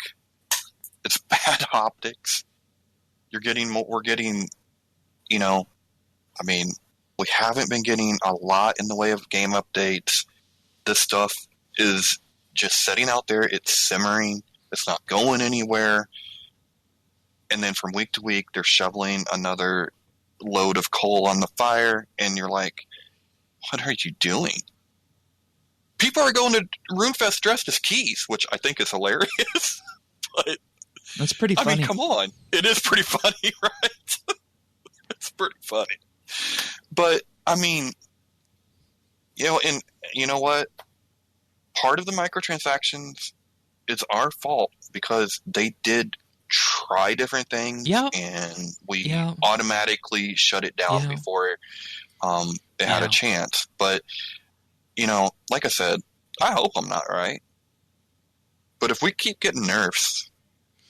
And I think it's fair to say that this is based entirely on conjecture, and there is no hard evidence for that. So what I don't want to see this weekend is I don't want to see somebody going online posting clips of this show saying we're starting conspiracy theories out there. If any of our listeners do that, I will come after you, and we will have a harsh discussion. I'm looking at A plus B possibly could equal C. Like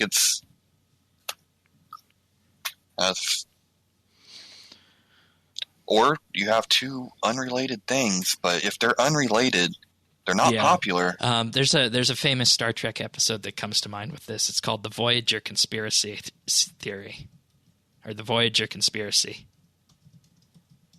Have you watched Voyager? Actually, just a few of those. That was Janeway, that was right? Janeway. Yeah. So I watched a few of those, yeah. All right. There's an episode in Season 6 called The Voyager Conspiracy. 7 of 9 stitches numerous things together and comes up with the theory that Voyager's mission to the Delta Quadrant was actually a plant by Starfleet, based on just sticking all kinds of information together. And that's what this kind of sounds like. But, you know, this is a podcast, and I think it's an important thing to discuss. And, you know, hey, if this is proven right in 3 months, 6 months, a year, or maybe even 3 weeks, we'll pat ourselves on the back and say we had it first. Well, maybe. I mean, either way, I'm answering Lynchpin's question of, it's kind of... I think they're going to a freemium model with subscription, so you're actually getting both. Yeah. I mean, if you want to take it that way, I'm answering his question as, I think it's kind of both right now. All right, fair enough. So there you go. Next one from Sunset Fish. If you could choose one creature to start a quest line off of, who would you pick? Naturally, I'd go with the unicorns or the centaurs, and I don't mean killing them with giant rocks. Remember the mention of a hornless unicorn. There's stories which can be told. And I just want to say that when I meant come after you, it doesn't mean that I'm going to actually go out there and try and hurt someone. It just means that I'm going to come and talk to you, and we're going to have a discussion. And if you post these clips somewhere and they gain traction, you're going to come on the show and tell us why you did that. I think that'd be fun. Mm-hmm. So,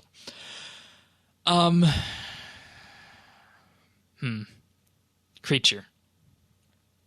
I'm trying to think of a creature that storyline around the creature. Yeah. Well, aren't we're supposed to find? I mean, we have a centaur out there, right? That's just out in space now ever since Death of Chivalry. Yeah. I would have liked to know what was happening with that. Or we have to make up a new one? Yeah, I don't know. My creative brain is shot right now.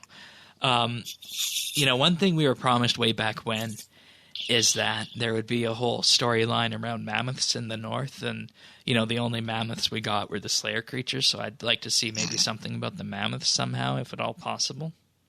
That would be one thing that I'd start a fresh storyline off of that we don't have right now. So I think that would be a good one.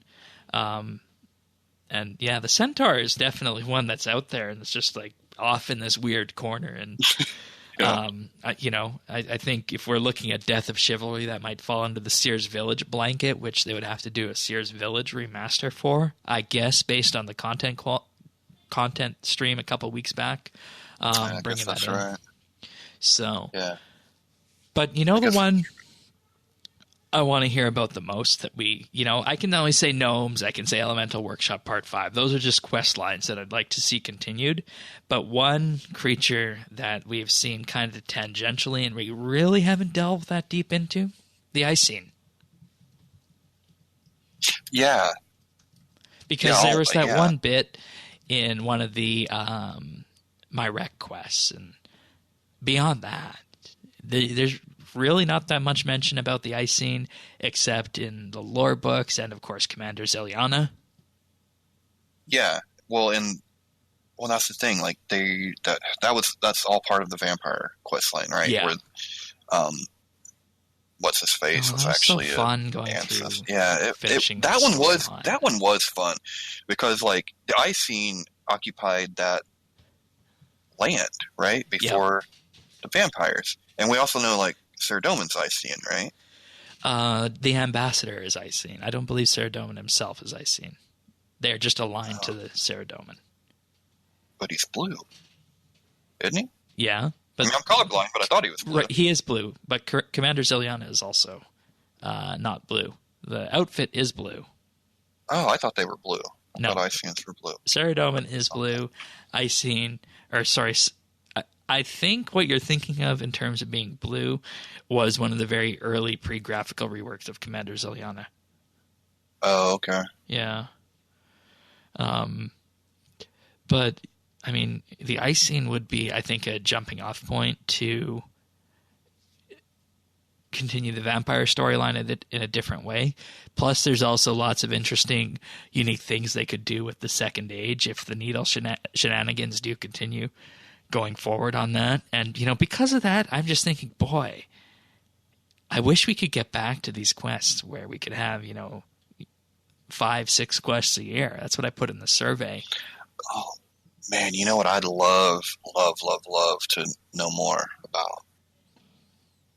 What's Dragon Riders. Yeah, I mean, we might have that with Carapac and whatnot, right? I mean, we only had that one, and it was such a cool. I think the concept of the Dragon Rider is just so cool. Love to know more about that.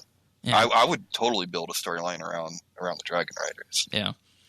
What about the Centaurs and the Mammoths? Like Sunset Fish asked, and then I mentioned the Mammoths as well. Those would be two interesting ones, I think, too. Yeah, I think so. I mean, I'm more partial to the Centaurs because the Mammoths suck if you've ever tried to fight them. Yeah, yeah, definitely. But I don't think of them being like sentient, in the same way that a centaur is, kind of thing. But I mean, there could be a whole different storyline around it.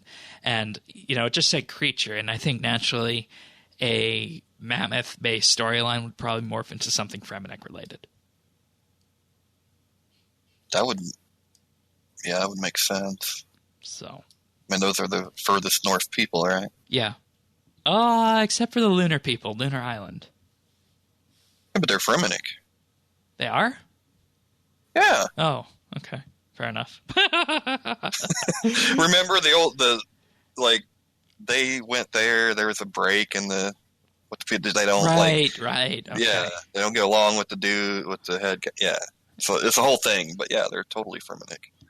Alrighty. Thank you, Sunset Fish. That was a fun question. Yet again, last time Sunset Fish sent in the question, it was about why we love RuneScape. And I think, Sunset Fish, you are definitely on a roll with these great questions that are just, core, essential RuneScape. They're not, big shockers like the microtransaction question, which is perfectly fine, and I enjoyed that one too. But sometimes it's just nice to just get back to how things used to be question related. So thank you very much. And if you guys want to send your own questions in, you can email them to questions@rsbnb.com. You can also send them in to us through Twitter @RSBNB, where we post most of our stories throughout the week, like our Informer articles, our nibbles and whatnot, and of course the questions there. Just DM us or send us an @mention, and there we go. @RSBNB is where you can send them in. So thank you once again for your questions, everyone. Nicely done. Very good. All right, so tech news. Facebook's in the news again. They plan to launch their own, as they're calling it, Supreme Court for handling takedown appeals. And what they aim to do with this is they say they want to have a system in place that will effectively create what is a Supreme Court that will look after all of its billion-plus members. And this new board, or the Supreme Court, as people are calling it, will have 5 key powers, and some of these are, and if you look at the chart here on this can say they can request that Facebook provide information that it needs in a timely manner. It can make interpretations of Facebook standards and guidelines in light of Facebook's articulated values, and it can instruct the company to allow or remove content, to uphold or reverse a decision leading to content being permitted or removed, and to issue prompt written explanations of the board's decisions. I don't like how this feels, because it sounds to me like Facebook wants to effectively create a nation that transcends all other nations. And if you have a problem with something that Facebook does, well, you better get in line, you better make an appeal and work its way all the way up to the Facebook Supreme Court. And, Mark Zuckerberg writing a letter on this, of course he would. He says, if someone disagrees with a decision we made, they can appeal to us first, and soon they will be able to further appeal this to an independent board. As an independent organization, we hope it gives people confidence that their views will be heard, and Facebook doesn't have unlimited power over their expression. Actually, it does have unlimited power. It certainly does. And you know what the real stupid thing about this is that nobody realizes? Is that you can have a piece of content, a video, an image, a meme posted to Facebook, and they can remove it. And you'll see that it's been removed because you look at your timeline and it'll say, hey, it's gone. Where did it go? Right? Mm-hmm. But there's also something called the shadow ban, which means you can post it, but only you're going to see it. And your friends might not even see it.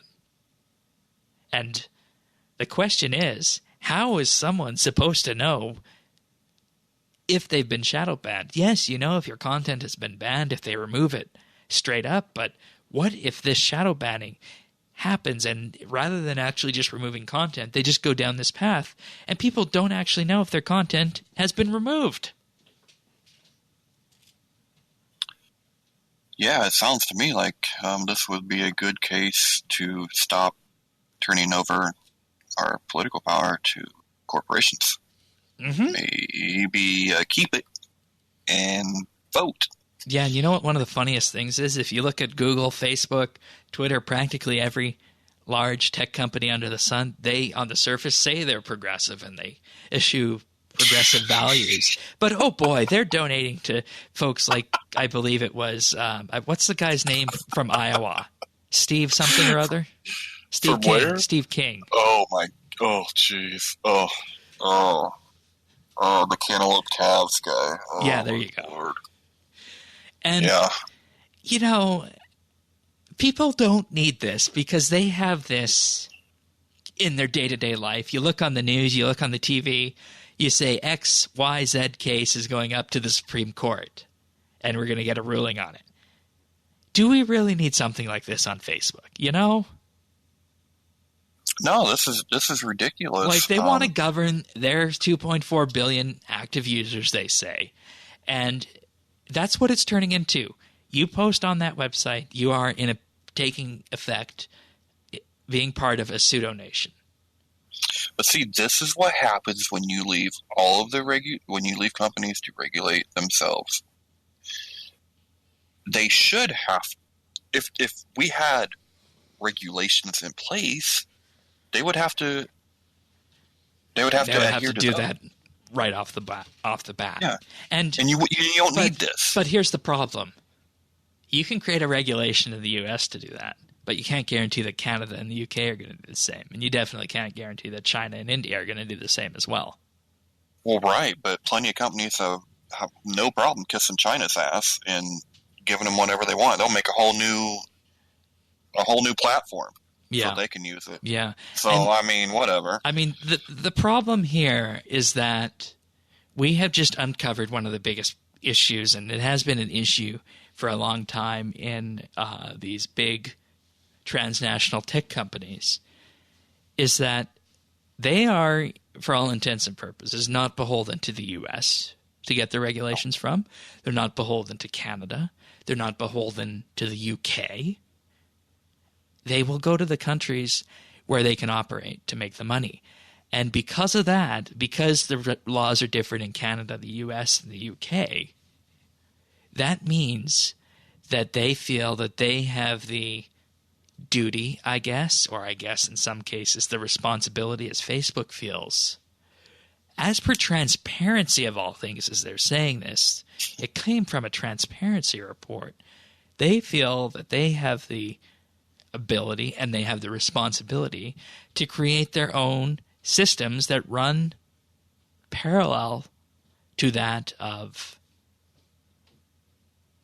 our countries. Well, I can fix it. I mean, at least in the U.S. Yeah. You know, no more of this. Companies are exempt from the Bill of Rights. No, you're not. And I don't like the fact, and I would certainly never choose to live under the nation of Facebook. Oh, God. And that's what this sounds like is happening. Yeah. Is that, hey, if you break one of these laws, you got to go to this court and do this, and this. And, this just opens the door to add in more laws and more rules on Facebook internally of things you can and can't say on the platform. Yeah. And you know what? That is like... Oh, and the panel's going to be chosen by Facebook. The panel of 40 people. Well, of course. But see, that's like the least of the implications. Because look what it was... I don't know if you know much about the TPP deal that was coming in. Yeah. But we're part of it. Canada's a part of it. Okay. Well, then like they were trying to set up their own courts for that. So, and that has a hell of a lot bigger ramifications than Facebook telling you what you can and can't say. I mean, that stuff really, really matters. And if you get used to letting Facebook do this to you, then it's going to be a lot easier for that to come in to where, we're just going to sue you because you have the audacity to want clean water. No, we're going to pollute whatever we want. We're a Chinese company. We'll do what we want. And we'll sue you if you hurt our profits. Like, if you let this go with Facebook, then it's going to be easier for them to put that in place next time around. I think you just hit the nail on the head. Thank you. I would, I seriously wish I could cut Facebook use off, but I need it for the other podcast. And I might actually dive into some of our analytics and see if we actually do truly need it, because this is just becoming absurd, to be honest. Yeah, I don't really do anything with Facebook. I don't post. I mean, my wife will tag me or whatever, but I absolutely don't really say anything. But that's just my own little protest. All right. Next piece of tech news is that iOS 13 is launched today. Yay! And, this has dark mode of many other features. Oh, I forgot about dark mode. Yeah. I'm totally updating. I wonder how it's going to work with your screen inversion. I don't have screen inversion on my phone. I use okay. Yeah, I use like everything on my phone is a double tap. If you want it to work, like if you touch it once, it reads it to you. So it's like if I touch the time, it reads the time to me. Or if I touch a text, it reads the text to me. So everything I touch, it tells me. And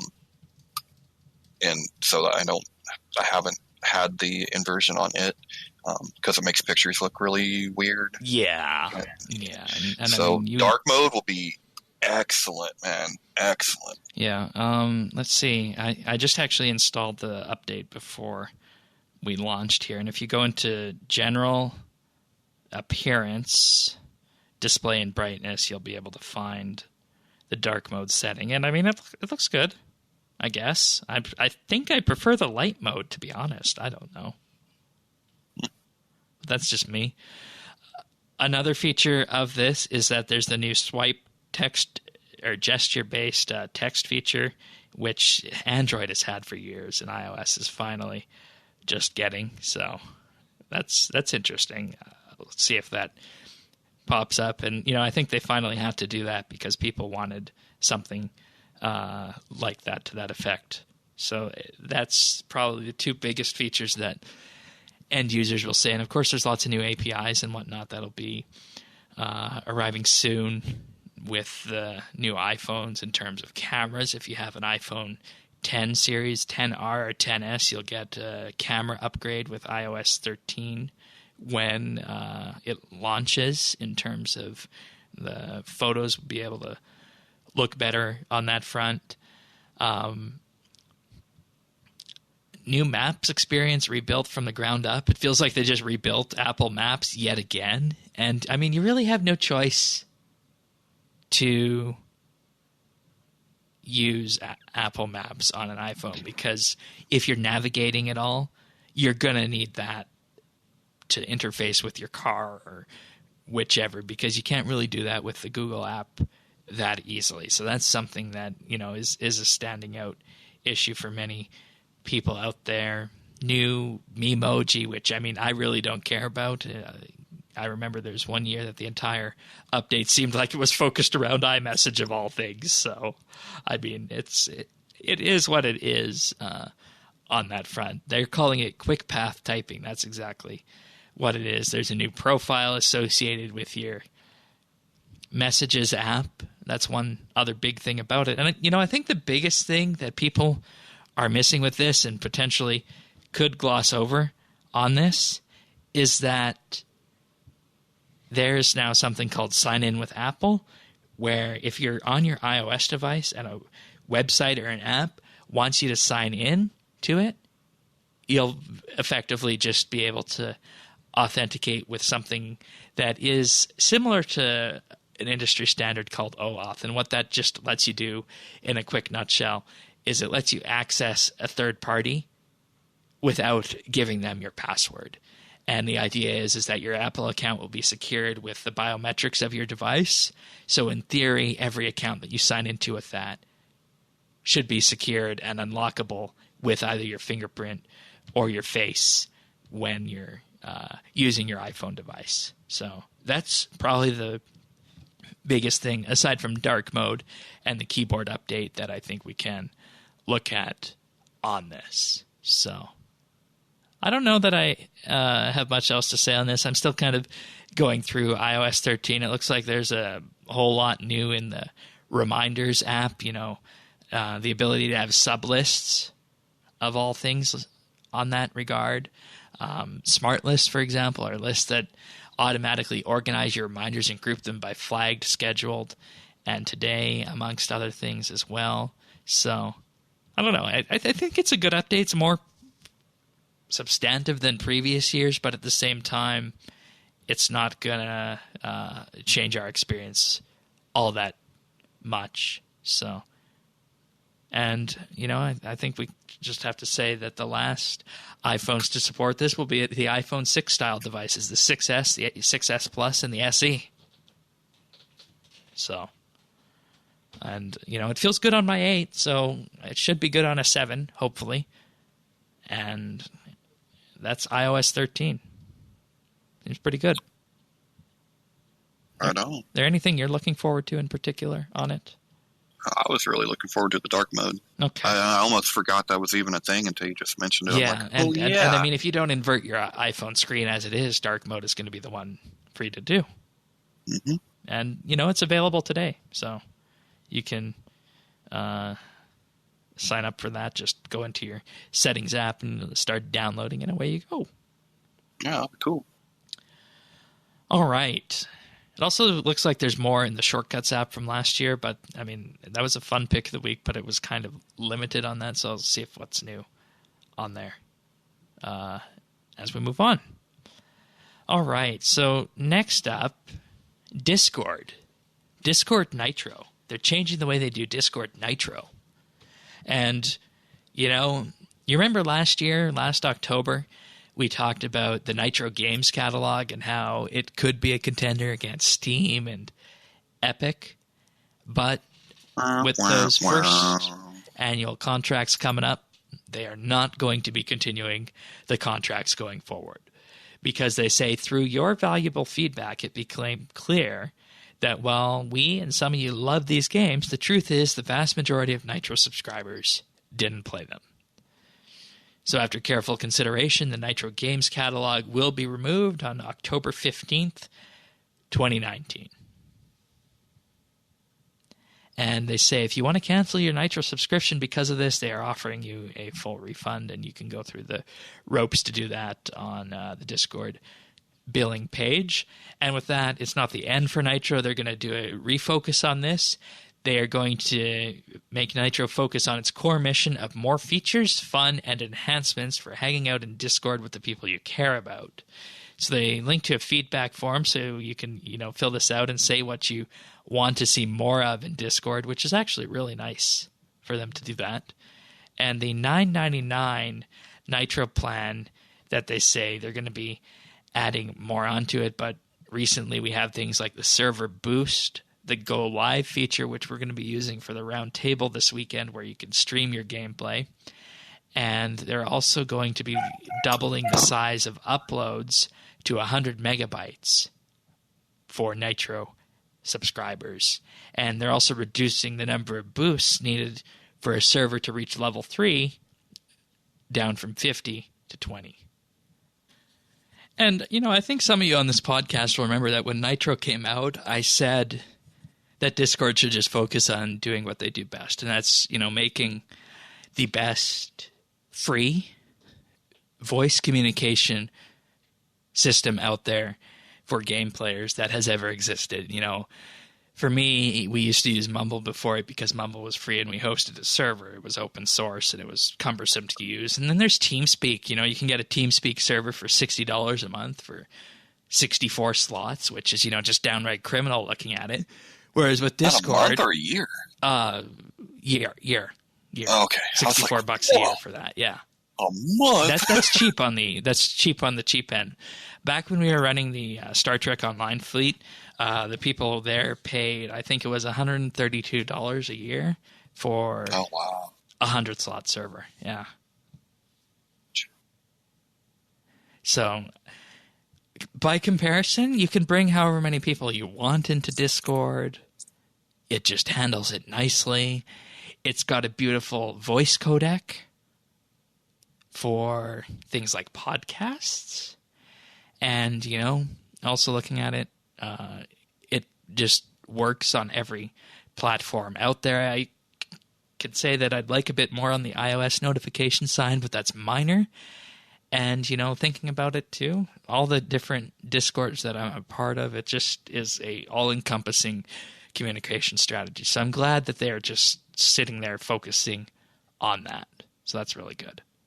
So, yeah, once, basically our clan switched to a Discord from a TeamSpeak, and once I started using it, I never looked back. Um, it's great, but I don't begrudge them for trying. Yeah. I think it was good. It was good to try, but now maybe go back and focus on what you do best, and they really do this best. Yeah. It sure beats the hell out of Skype. Yeah. One of the things we always had to do, and this added extra processing time to the show, when we would use Skype, we would have to run a noise reduction algorithm, and at some point you'd have the middle spoken words being dropped out because noise reduction isn't a perfect science. Whereas with this, I only get the transmissions of people when they're actually talking, and Discord has noise reduction as well. And I never need to run noise reduction on the podcast because right now I'm not hearing anything from you because you're not talking. So it's really, really good. Yeah. It's a great service. I can't believe it's free, but I don't want to give them any ideas. Alrighty, that's it for tech news. We're going to move on to our other things. But before, no, there's nothing before that. I was on a different mindset. But all right. Woodcutting skill of the month.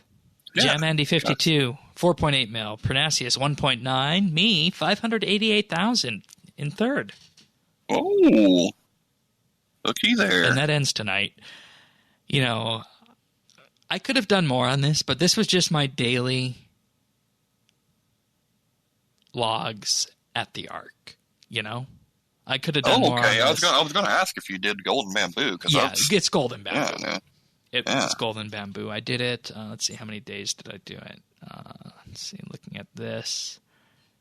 I did it 1, 2, 3. I did it 3 days. I didn't do the last 2 days because the last 2 days I was doing farm stuff, and prior to that, I was actually, believe it or not, making divine charges because I ran out of those. So that's what I was doing there.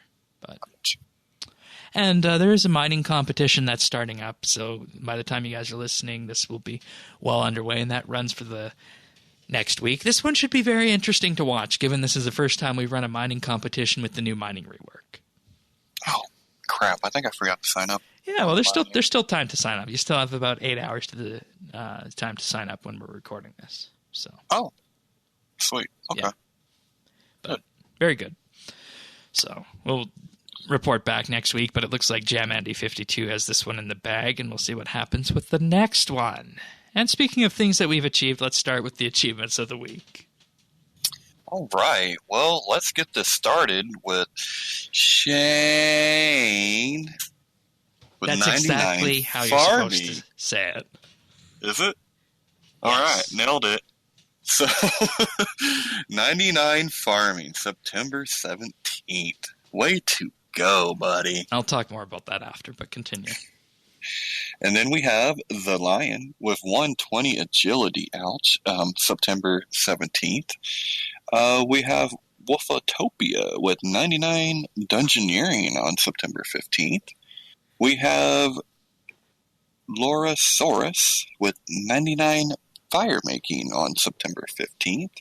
And Curtis with 99 divination on September 14th. Nicely done. Continuing, we have Barrage Tank with 120 dungeoneering on the 14th. That's an ouch from me. Chaotic Eric with 120 invention on the 13th. Wolfotopia with 99 farming on the 12th. And Minority with 99 hunter on the 12th as well. So congratulations, everybody. Nice achievements. Indeed. I'll talk more about mine in just a moment when we get there. But it's Pick of the Week time, and I'm going to go this week. And this is a Pick of the Week that I never thought I would be doing. It's a Minecraft Pick of the Week. Uh-huh.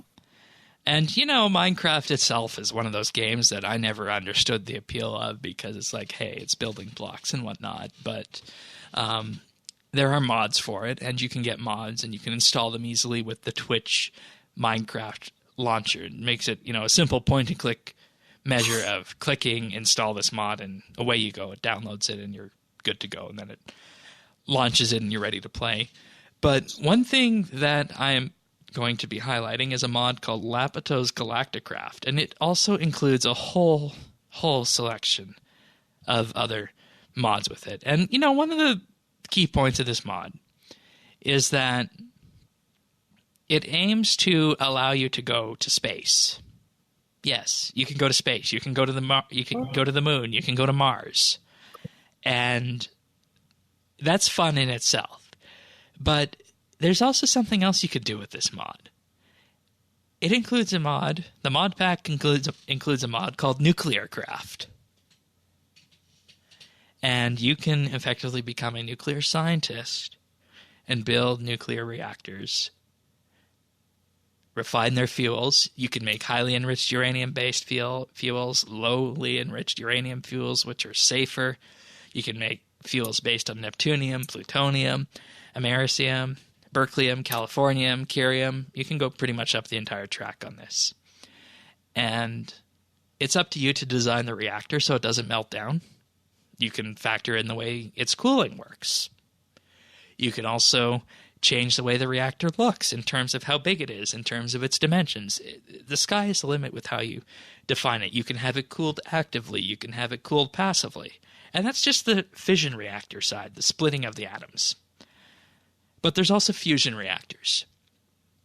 And a few of us have been playing on a Minecraft server with this, and, we've been doing various things. Some people went to space, some people wanted to do other things, but Mike and myself, who is the co-owner of RSBANDB, we decided that, hey, we're going to solve our power troubles, and we're going to be the nuclear team. And we have built a successful fission reactor, and we are currently working on building a successful hydrogen-based fusion reactor that is fusing hydrogen together to create lots of power in the process. And for anybody who knows how fusion works, you effectively have to be doing this at temperatures that are hotter than the sun.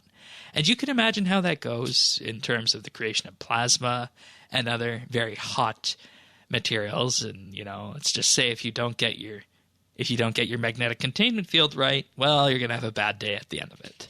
So this is something we've been working on for about a week and a half now. I think this weekend we're finally going to get to the point where we can do a reactor start, and that should be fun to see that reactor start up safely.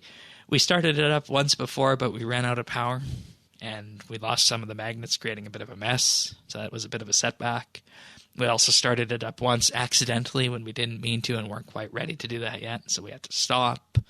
But it's an interesting thing, and it's Minecraft in that it allows you to have complete customization with building blocks, except this time you're actually building machines with it. So that's the pick of the week. Very, very cool. So within the mod pack, does it do anything graphically, or is it still just a Minecraft block? No, they're all Minecraft blocks still. Okay, I was curious. Yeah, there's so many mods for Minecraft, so there's just probably thousands of them at this point. So. Yeah. Very cool. And it's taxing on the system to run. I have 8 gigabytes of RAM, and it's maxed out the RAM before, as Minecraft does, being a Java game and whatnot. So, you'll want to restart the client every so often, but it's a fun little distraction on that in terms of what you can do. And the idea behind creating the fusion reactor was that, hey, let's just create the fusion reactor and let's effectively create the end game in terms of power generation. And hopefully that's what will happen when we start it up. So, fingers crossed. Cool. Yeah. All right. What have you been up to? Same thing, gathering charms and trying to tend to my animals now. Because, I don't want to leave them to neglect. I keep, every time I show up at the farm a little bit late, I keep hearing Sarah McLaughlin in the background, like, "Yours of an angel, gotta feed them more." So, but really pretty low key. Like I said, I spend a lot of time in my player dungeon, my Slayer dungeon, because it's just nice for me to go down there and just collect charms and stuff. And so collecting charms and collecting beans and waiting for that fateful day where I cash it all in. Yes. All right. As for me, as you probably gathered based on the achievements, I did get 99 farming on the alt. And, this was a couple days after the nerf happened because I didn't I neglected to actually insert the character to our high score system, and I wanted it to be tracked. So that's why I had to wait. But, I kept with tradition, and I didn't actually get 99 at the farm.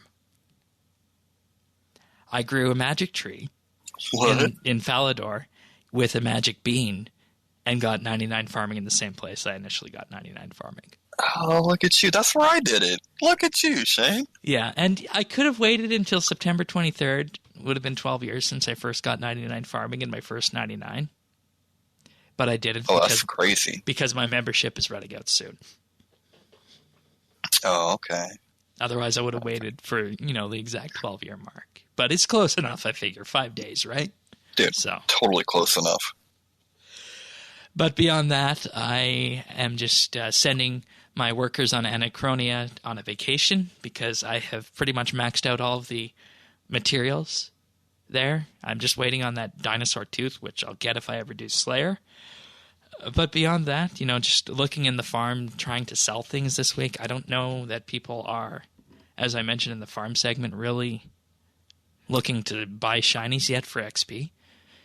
So I think the market is going to be in beans, but we'll keep watching that. It'll be coming. I mean, as soon as the efficient players look at it, it'll be the hot sauce, right? Mm-hmm. So, but aside from that, just did some divine charge crafting because I was out of all those. So, just back to the divination colony. Again, that old pastime of, when there's nothing to do on RS, what do? You go collect divine charges, right? That's right. So, make some money. Yeah. Or save some money, however you want to do it. Exactly. But I believe that's it, so I don't have much else to say on this. I think we had a charged enough episode as it was this week, so I'll just say that if you guys, of course, want show notes at all, it's all available at update.rsbnb.com. You can subscribe to the podcast on any podcast listener out there, Apple Podcasts, Google Play, Spotify, Pocket Cast, Stitcher, and, of course, YouTube. Just head on over to update.rsbnb.com/subscribe and tap on whichever one or click on whichever one suits your fancy and subscribe to the podcast. And we'll be back next week for another episode of RSBNB Update. So take care, everyone, and have a good week. See ya.